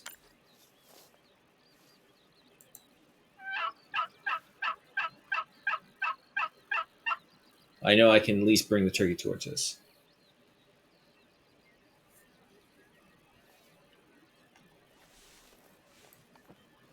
But yeah, there's all sorts of DLCs that feed into this game for everything. At least I thought we had the turkey by us. Oh shit! I paid too much attention to the fallows, and I could have just lost both of them.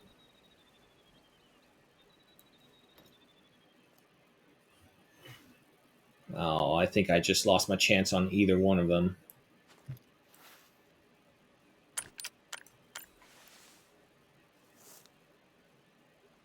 All right, we'll try sneaking forward to those trees right there. But yeah, so each animal has different rankings. They go from no rank to diamond rank, and then the rank. Actually, no, there's a rank above diamond, which is great ones. Which to this point, I have never seen or even come across a single great one. I've come across a bunch of diamonds, and when I say a bunch, I mean sparse that out between 6 to 7 months of hunting, casual hunting for them.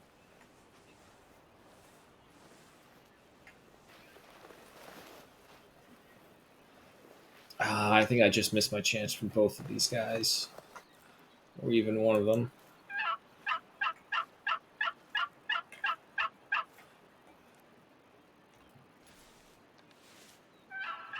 Nope, he's still here. Okay.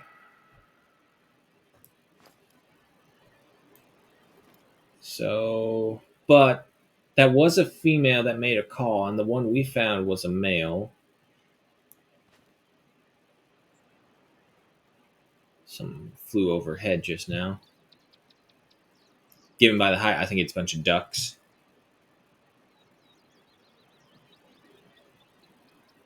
Can't wait to play later. Yeah, no, it's going to be a blast. Probably a learning curve if it will be your first time going in, but it will still be a great time to play. And yeah, if you don't want to, well, I kind of recommend doing the missions as well because it will give you a jump start in your money, your experience points, so you'll be able to unlock skills and perks a bit easier, and then jump over to multiplayer and then just do whatever the hell you want. See, my idea is that I'll go through each of the reserves, do all the missions, and then I'll just turn this over to the Daub Hunting Lodge, and then we'll just hunt in here while I continue to explore the map, and everyone else can just steal all my rare kills, more than likely. Ah, damn. I was too indecisive. I think we lost the turkey. Let's start moving up. Come on, dog.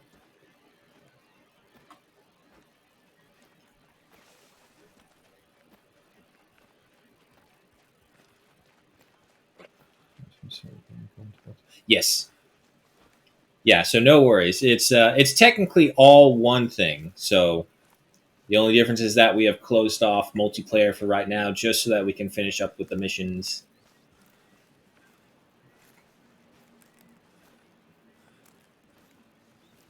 But yeah, anything you get in single player will transfer over to multiplayer. And what's even more is that you can also get your own trophy lodge to showcase your stuff.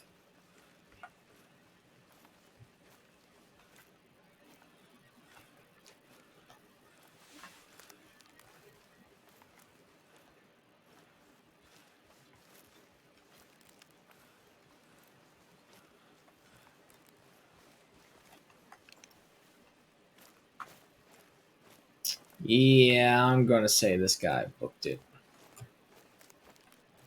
Let's have a shotgun out just in case, because sometimes these birds will wait until the last moment to take off. And there's one fleeing. Yep, there you go. Where are you? Where are you? Where are you? He's too far. But we got him.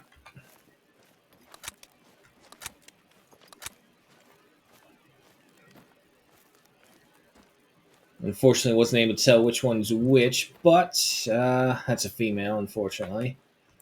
Female, 4.68 kilograms with dark brown plumage. Oh, wow, she got annihilated. At a 3.61 trophy rating, and right here you can see silver, gold, diamond, and each number depends on which value they are. Females, for the most part, are not as valuable for most of the animals, but other animals, depending on what their trophy type is, yeah, like the trophy type right here combined, so just overall integrity goes to show its value. Silver stampage, experience, and you get a whole bunch of modifiers right here: quick kill, harvest check, species difficulty, and consecutives. Cash amount, obvious cash. And session score, that's more so for a multiplayer thing if you want to kind of just compare them. 890 in cash, nice.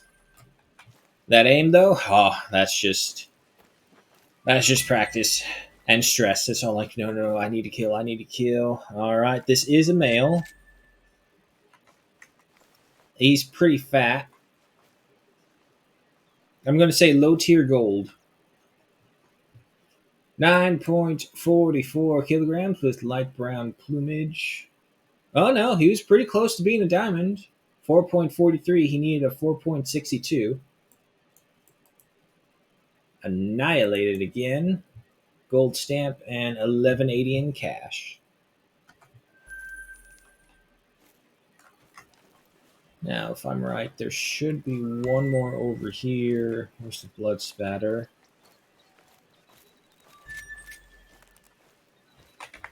Let's see.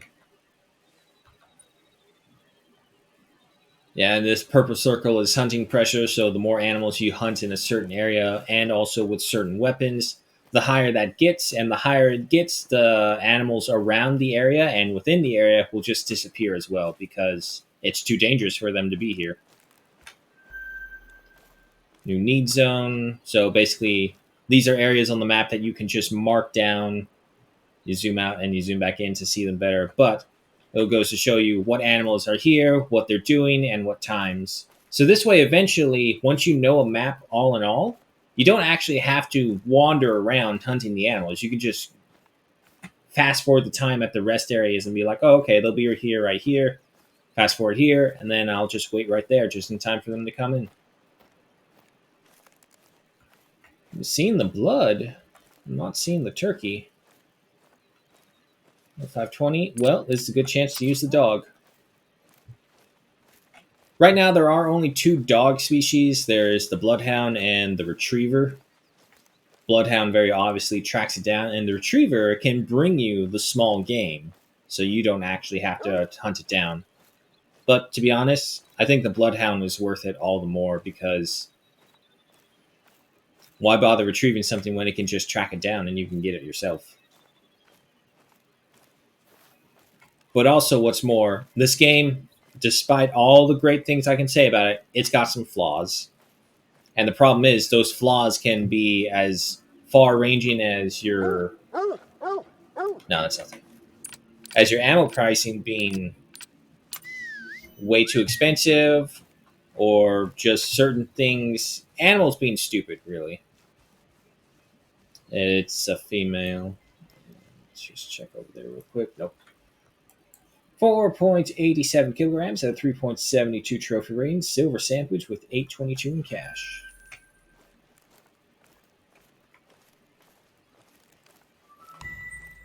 Even if the females don't add up to much compared to some of their male counterparts, money's money, and you will need a lot of money.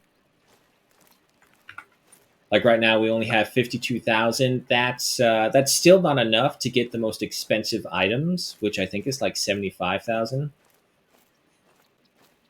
And I think it's the nitrous gun, big big caliber gun.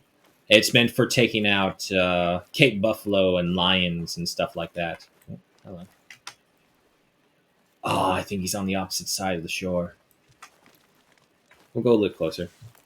Scent blocker, of course. Right in the eyes. Yes, now no one can smell my eyeballs.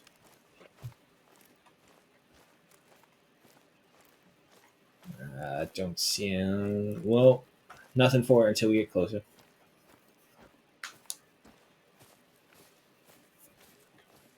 And obvious, not to mention just the DLCs aside for just all the reserves right here. Virunga is definitely, I would say, top quality reserve because it's the only African reserve we have right now. If you're wondering why there's no one around, it's because the reserve is officially closed to visitors for the foreseeable future. And definitely conducting emergency field research, we said. If that's what it takes to get the day trippers to clear out for a hot minute, so be Ducks. it. I swear I haven't seen this place so deserted in about 10 years. Ah, it's lovely, actually. Even if I can only experience it through you. We used to camp out here when I was little. Tramp over from the other side. Me and a gaggle of other kids carrying backpacks bigger than our whole bodies. Not much of that lifestyle left these days. I miss it sometimes.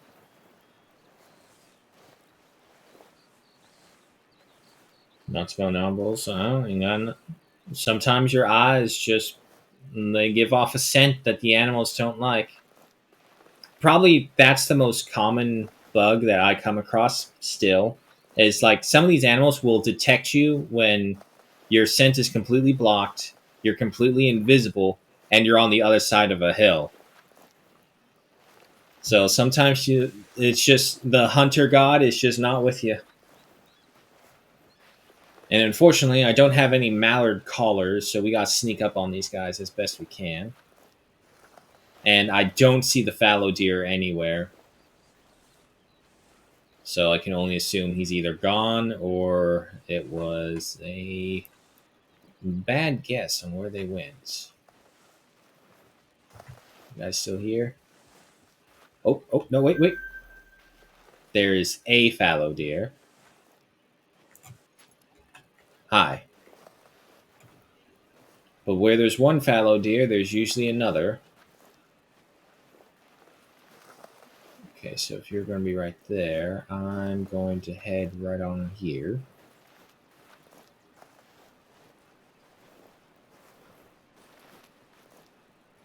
What the dog doing? Dog's being a dog.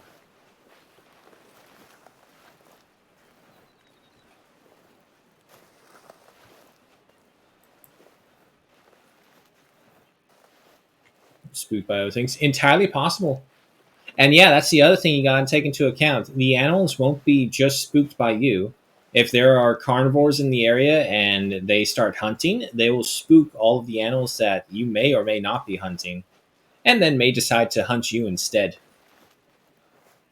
I would have to definitely say Virunga and the Yukon is probably the most dangerous maps to deal with wildlife. Virunga, for a very obvious reason, it's Africa. It's got the Cape Buffalo, the lions. To be honest, I've actually been killed by pretty much everything on Virunga at least once. Even those little springbok can be pretty dangerous if you don't get out of the way of their stampeding herd in time. But Virunga is the best example because of the lions that they have. So they're that is really close. There's the male. All right, our crawling paid off. There's our target. Set us to 75. Not make a mistake this time. I want him dropped down. Right there's the sweet spot. Oh, hello there. Go on. Get. Come on, dog.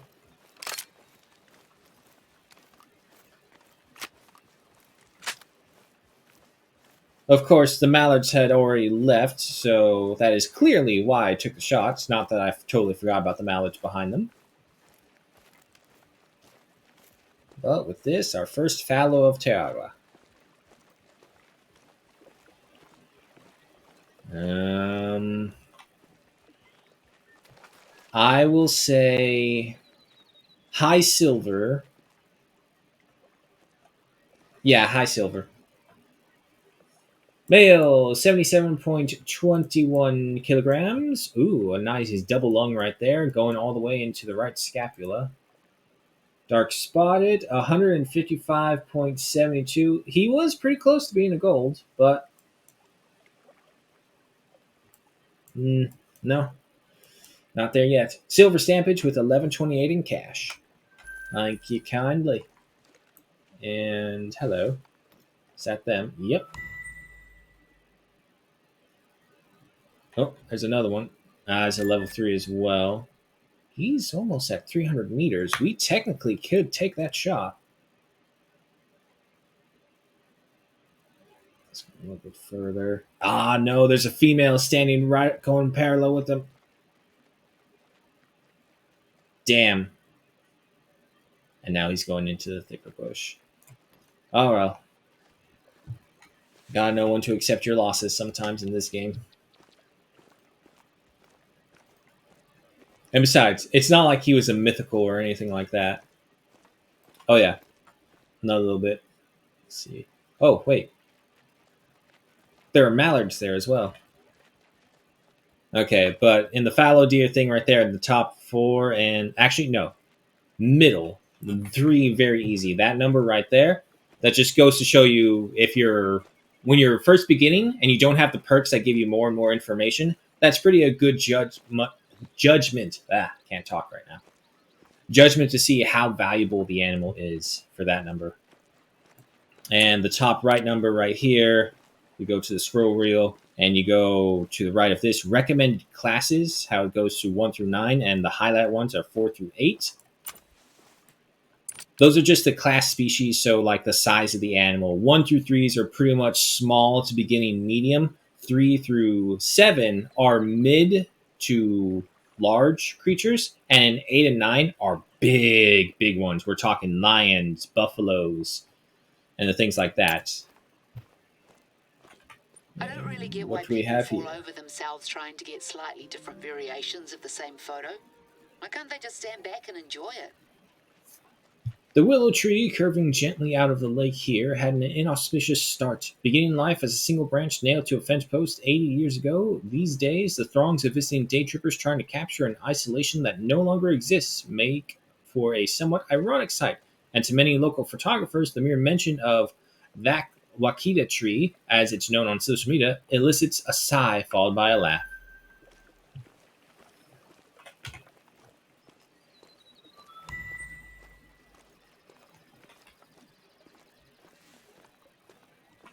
And as we can see right here, the weather is dynamic as well. So you'll go from fog to rain, heavy snowstorm, or to even a clear day.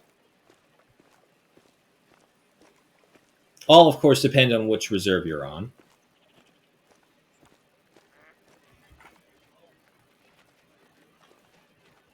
I heard a mallard, but he's probably too high for us to see him.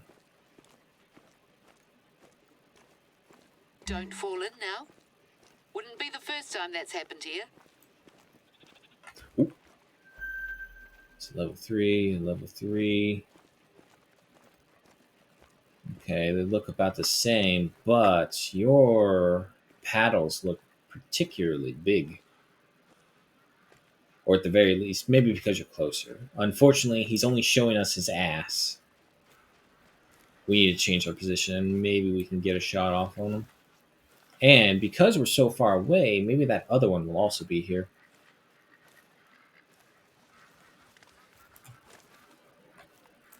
It's going to take us a second to get into a proper position either way.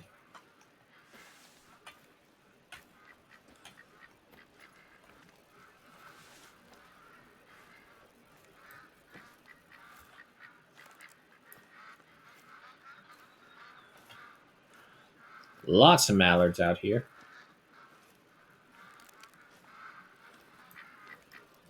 That's just a bush. Oh, shit, he changed. Nah, no good. Right there, we'll have to do.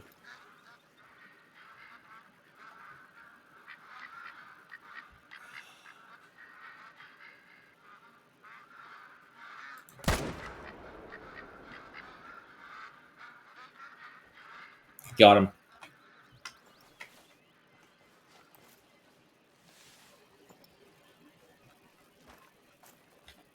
And there's another fallow over there.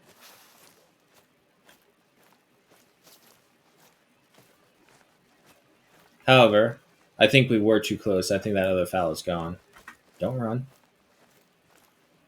That tree's not going to go anywhere soon, so we're fine.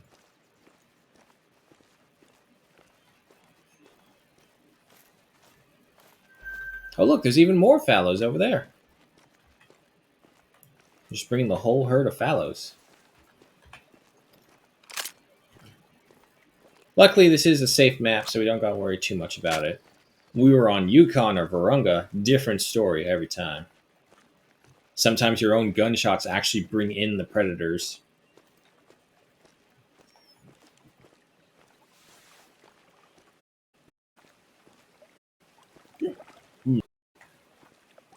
Alrighty, Mr. Fallow. What you got for us?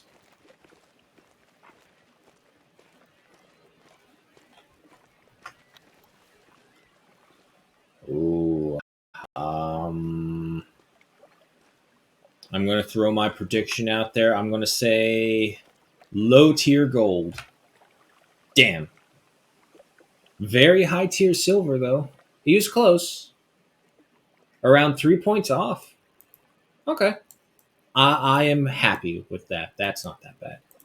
Okay, and I did aim a little high, trying to go for a heart shot to drop him instantaneously. That worked, though. Male, 83.18 kilograms at 184.81 trophy rating, silver stamp with 1,166 in cash. Thank you kindly. Let's see. He's still there, which is good. Oh, yep, there's a female right there.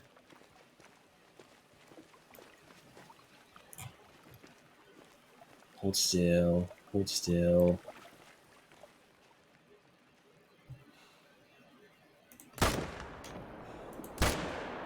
Two shots. That's the maximum you can have before you ruin the integrity of the animal.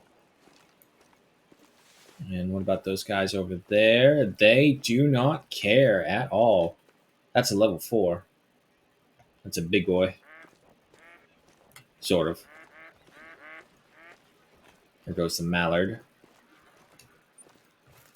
And we did get him. So what's his time?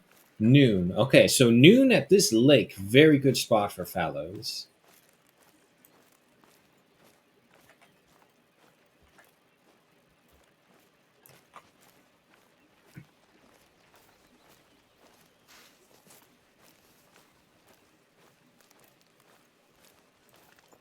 Let's see. At the very minimum, I want to at least get 300. And actually, I think we are within 300.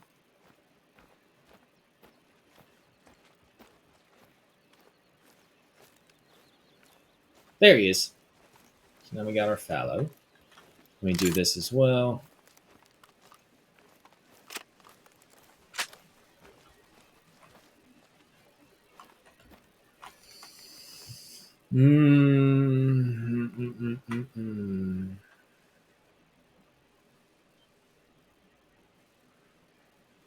High tier silver.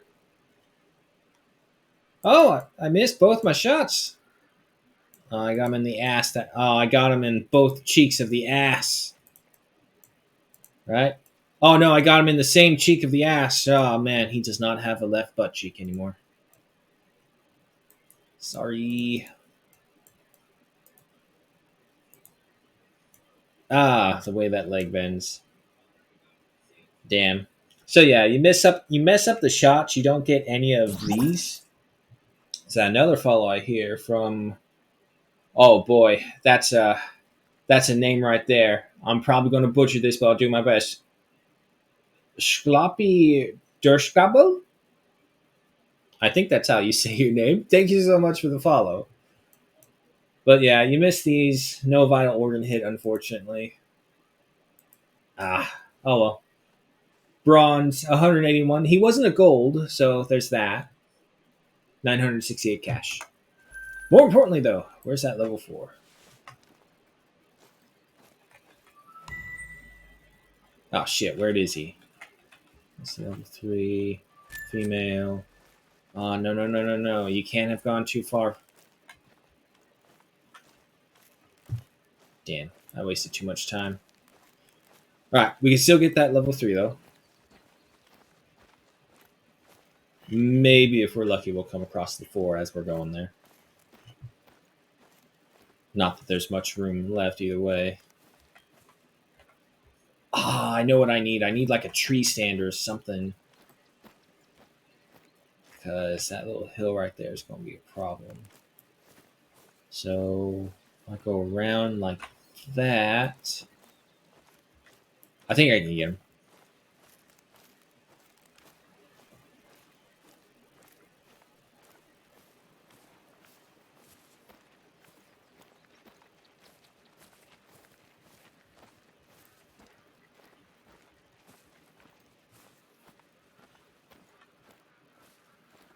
Yeah, no, that hill is going to be interesting. We have to get like right on top of him. Did I walk over something just now? Oh, it's the prince. Okay.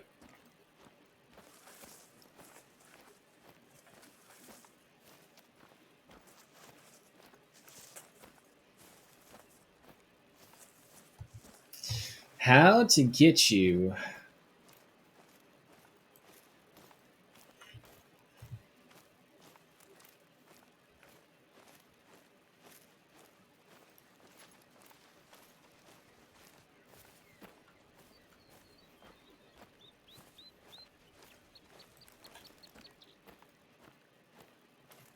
I can't even see him anymore.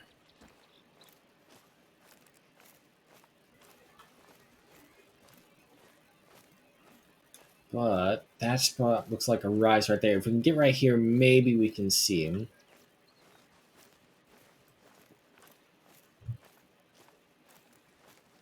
Still can see him right there, only because his antlers are sticking above the hillside. He's like within 100 meters too, so we're in within hearing range. Okay. Interesting. We're going to have to get really close on this guy. All because of the hill. Now, see, we were on the opposite side of the shore. No problem. I can get a shot off.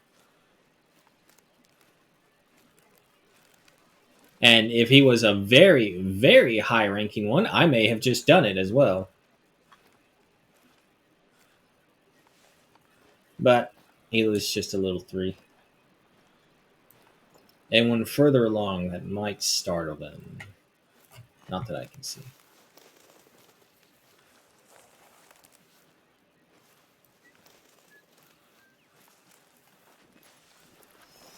Alright, down on the ground. Bring us to 75 meters. Hopefully we don't spook them.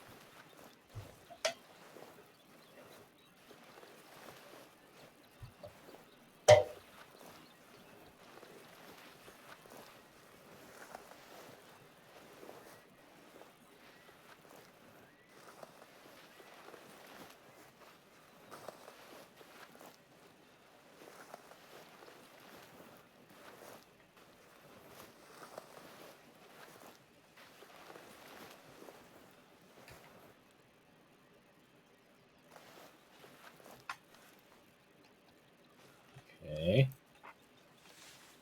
And dog, you know what? You sit down. I don't need to confuse your prince with any of the others.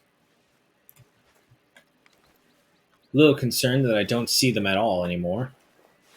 I don't think they ran by.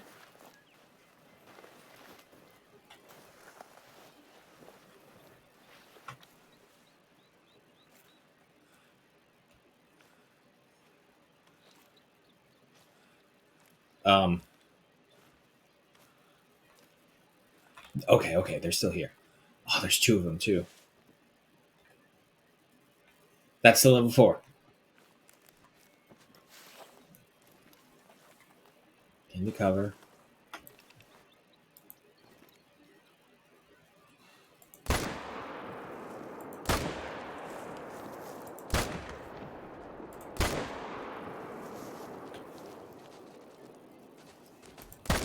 Ah! Bastard.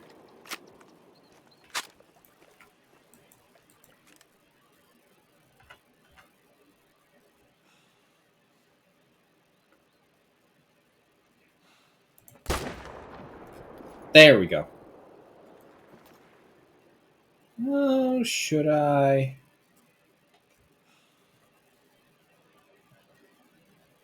No, no. Leave one to spread the message. But most importantly, we got our 2 males. Gold. I'm going to say gold. Silver. Oh, my goodness me. 84.12 kilograms. And yeah, you'll get a lot of the false rankers out here. False diamonds are the worst, but this one's not too bad. Being a false gold at level 4 too. Shame. Very shameful for you, dear. And this is why you are now dead. Silver Stampage at 186.79 trophy rating and 1172 in cash.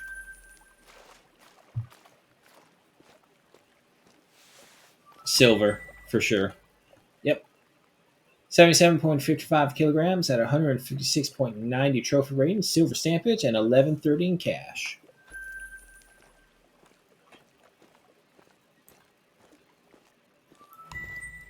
Let's see, so I know we got 2 right here, and we let that 1 over there go. So yeah, let's just go get them. And then we'll go back to the willow tree.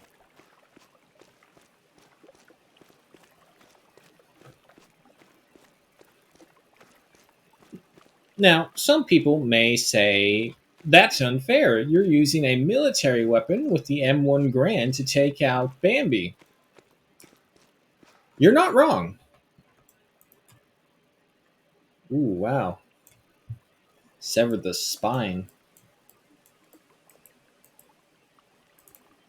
36.82 kilograms, 0 trophy rating. Yeah, no vital organ hit. However, no matter what, you'll still get cash for them because essentially the game kind of tells you, it's like, oh no, any excess animals you kill, even if they don't really count to a trophy rating, is their meat is sold off. Is kind of how they explained it. So you'll still get cash from it. But of course, if you want the clout, you got to go after the males. And you, same thing as before. See, but we hit them all, but because it's a female, it doesn't have. Because the trophy rating for fallow deer is obviously the paddles, and the female doesn't have that. So, as such, nothing about it. But $903. Look, I'm just saying, if you could find a way where people could hunt animals and get that much money per harvest, you know damn well people will be doing it.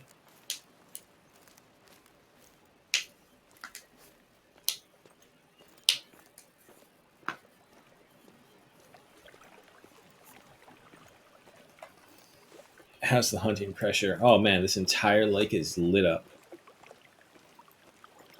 However, because it's lit up, I'm pretty confident nothing else is going to come over here. Which means we're free to keep on going with the mission.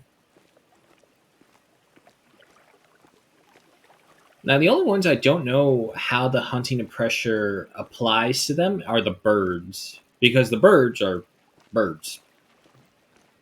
They fly all over the place, whether they be water-loving birds or even forest birds.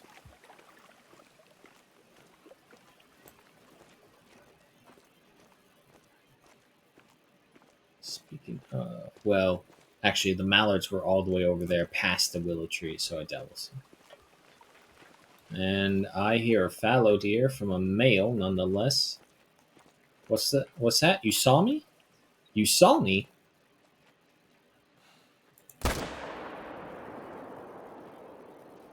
Nah, he's wandering away, but I swear that was a good hit.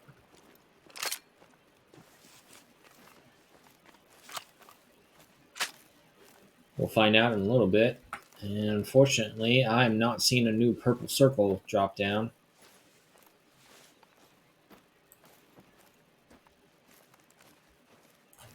Man, I wouldn't even have known he was there if he didn't make a call. In fact, it makes me curious about something. Let's see. No.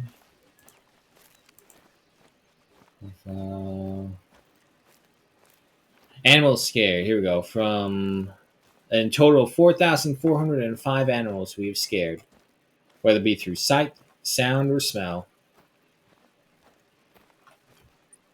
Okay, so that other one did drop.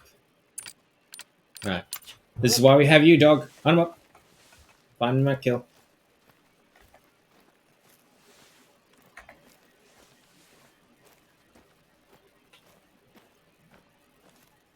But yeah, I definitely think Bloodhound is worthwhile for everything because he's just able to track the kills.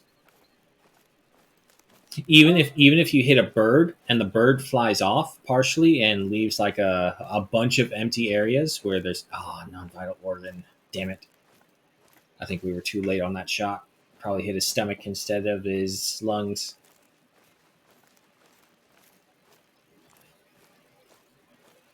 Going through all this just to take a picture of a tree in a lake.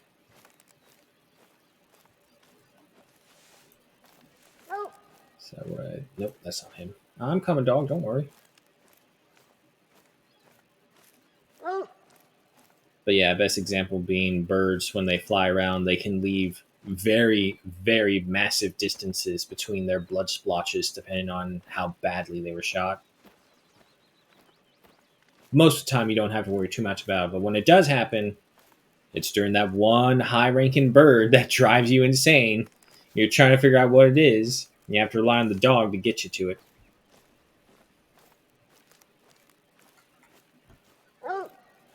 I'm coming, dog. Jesus. What the dog doing?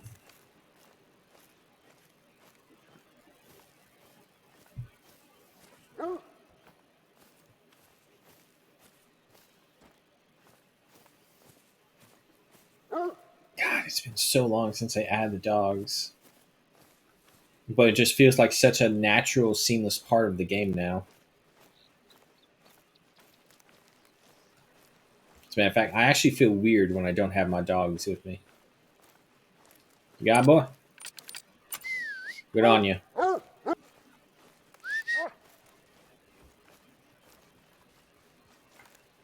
Silver. Oh yeah, bronze because we missed the hit. No, he could have been silver though.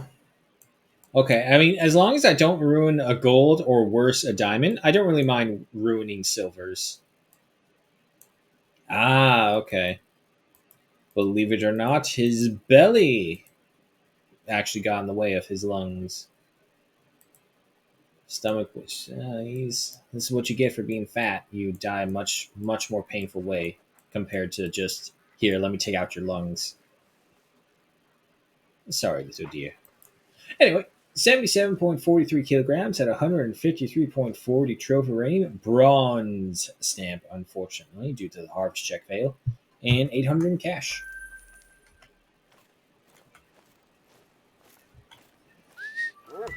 Come on, dog.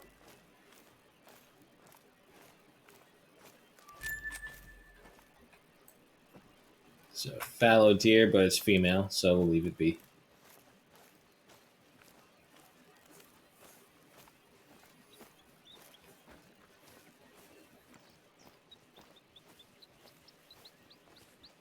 Oh, excuse me.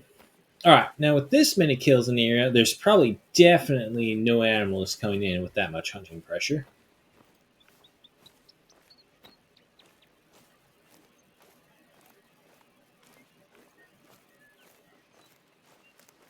God, I used to remember when we were doing our own personal challenge on this one. No HUD, musket only, and no dog. Do you know how difficult it is to track an animal that you don't one shot, one kill in this game? Especially when you don't have the HUD? Oh, it's terrible. Like after a certain point, after like I think it was the third moose that I had to track all the way across an entire map, it's all like, nah, nah, nah, give me the HUD. Give me the HUD. I can't do this. There's a certain line between realism and playing a video game that you just need to find the right balance between to make it work.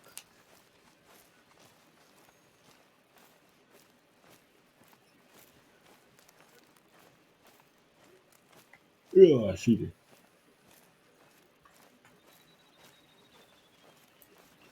Just a quick check, just in case. You never know.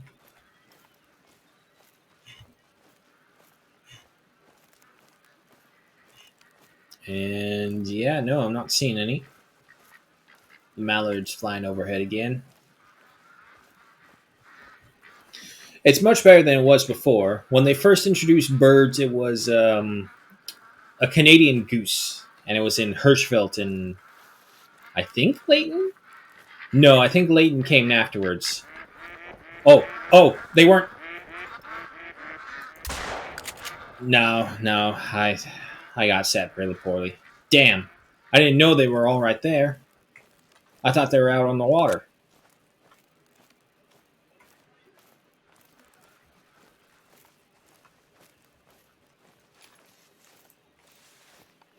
Not to mention, I don't know why, but it just feels like their takeoff time is so much shorter compared to some of the other birds.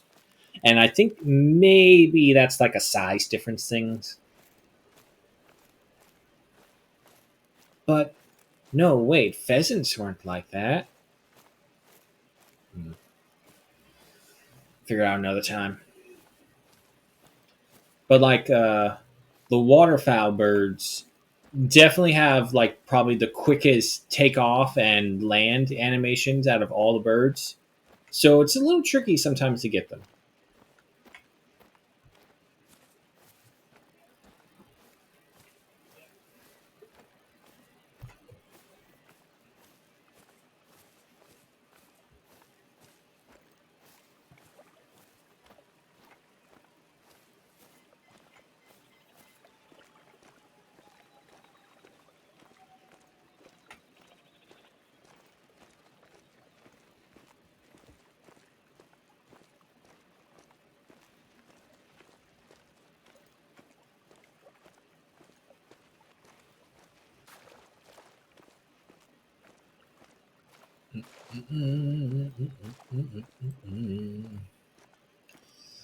Yeah, I got a feeling we're not going to find anyone else up here.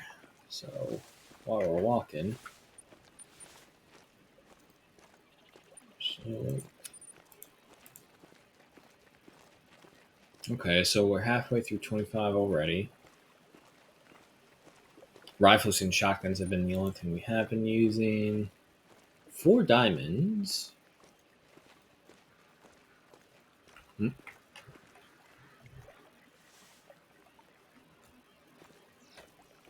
I heard a bunch of ducks, but I don't see them flying over.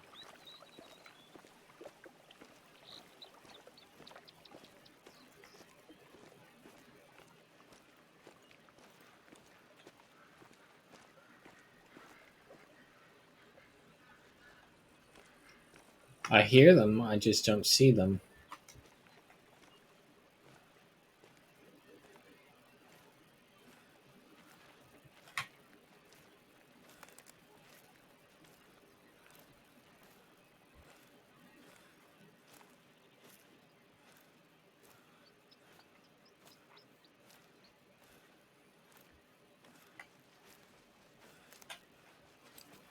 Oh, hello.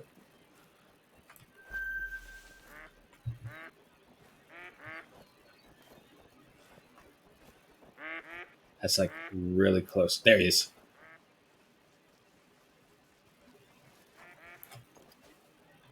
Dog, don't. Okay, they're all coming in. If we wait here a couple seconds, they'll be here in force. And then what we'll do is we'll charge out there, we'll scare them, and then we'll start shooting them. We have 6 shots to try and make it worthwhile.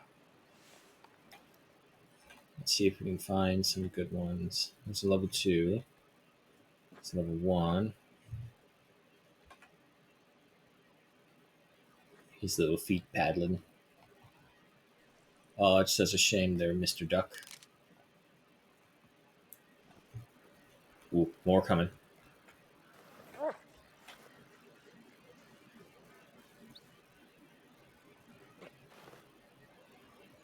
I heard them, but I don't see them.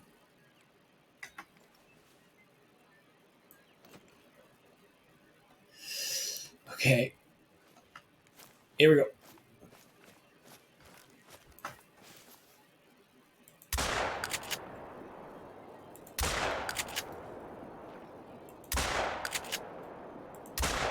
Too far.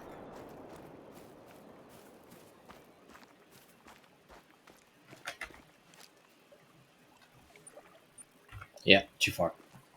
I got one though.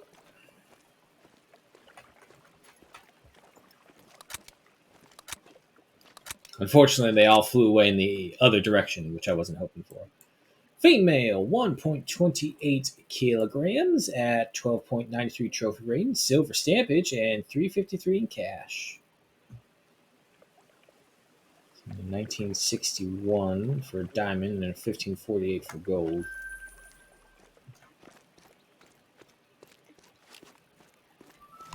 Alrighty, let's go take a picture of this freaking tree now.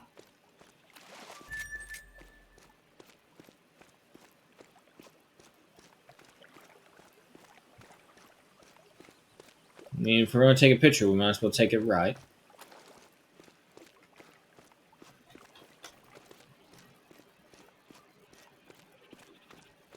If we go, like, right here, should be no problem.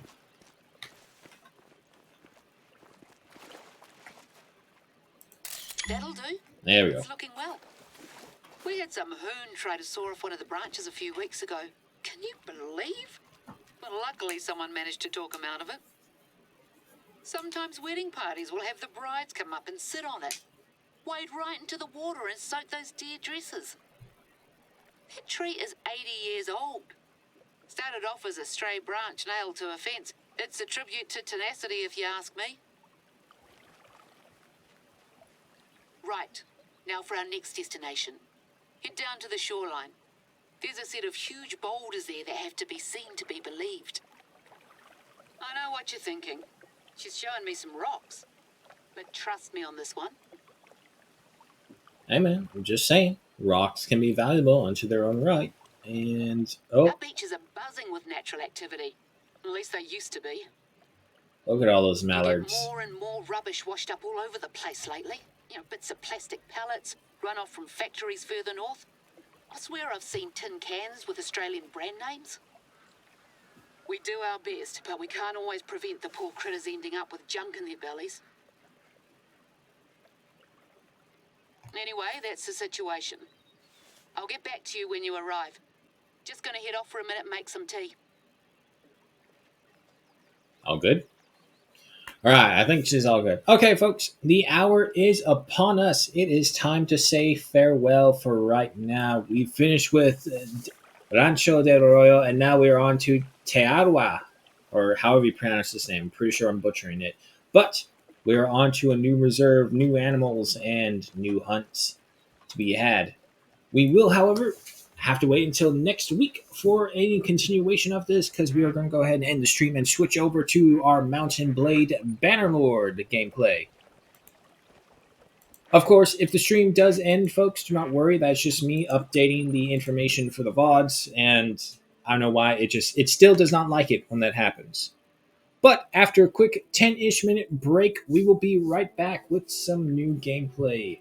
So, if you are leaving, thank you so much for dropping by. Hope you have a good morning, good night, wherever you may be. Hope you're keeping safe. Hope you're keeping warm or cold, whichever it is you all prefer. You all know what I want. Say it with me, warmth, because my toes are cold.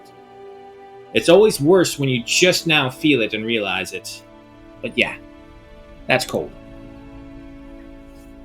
So, Of course, shout outs to, again, apologies, I'm going to butcher your names, but I'll try my best. Maso12, I'm not going to read the numbers, I'm just going to say the names. Masao, Gangsta Wolf, and, oh boy, Scoopy Der Schnappel. Thank you so much for the follows. Means a lot, and I hope to see you all again in a little bit when we go over to Bannerlord. If not, I will see you all later, and also check out the Discord if you wish. Until then, folks, we'll be back. 10-ish minute break. Until then.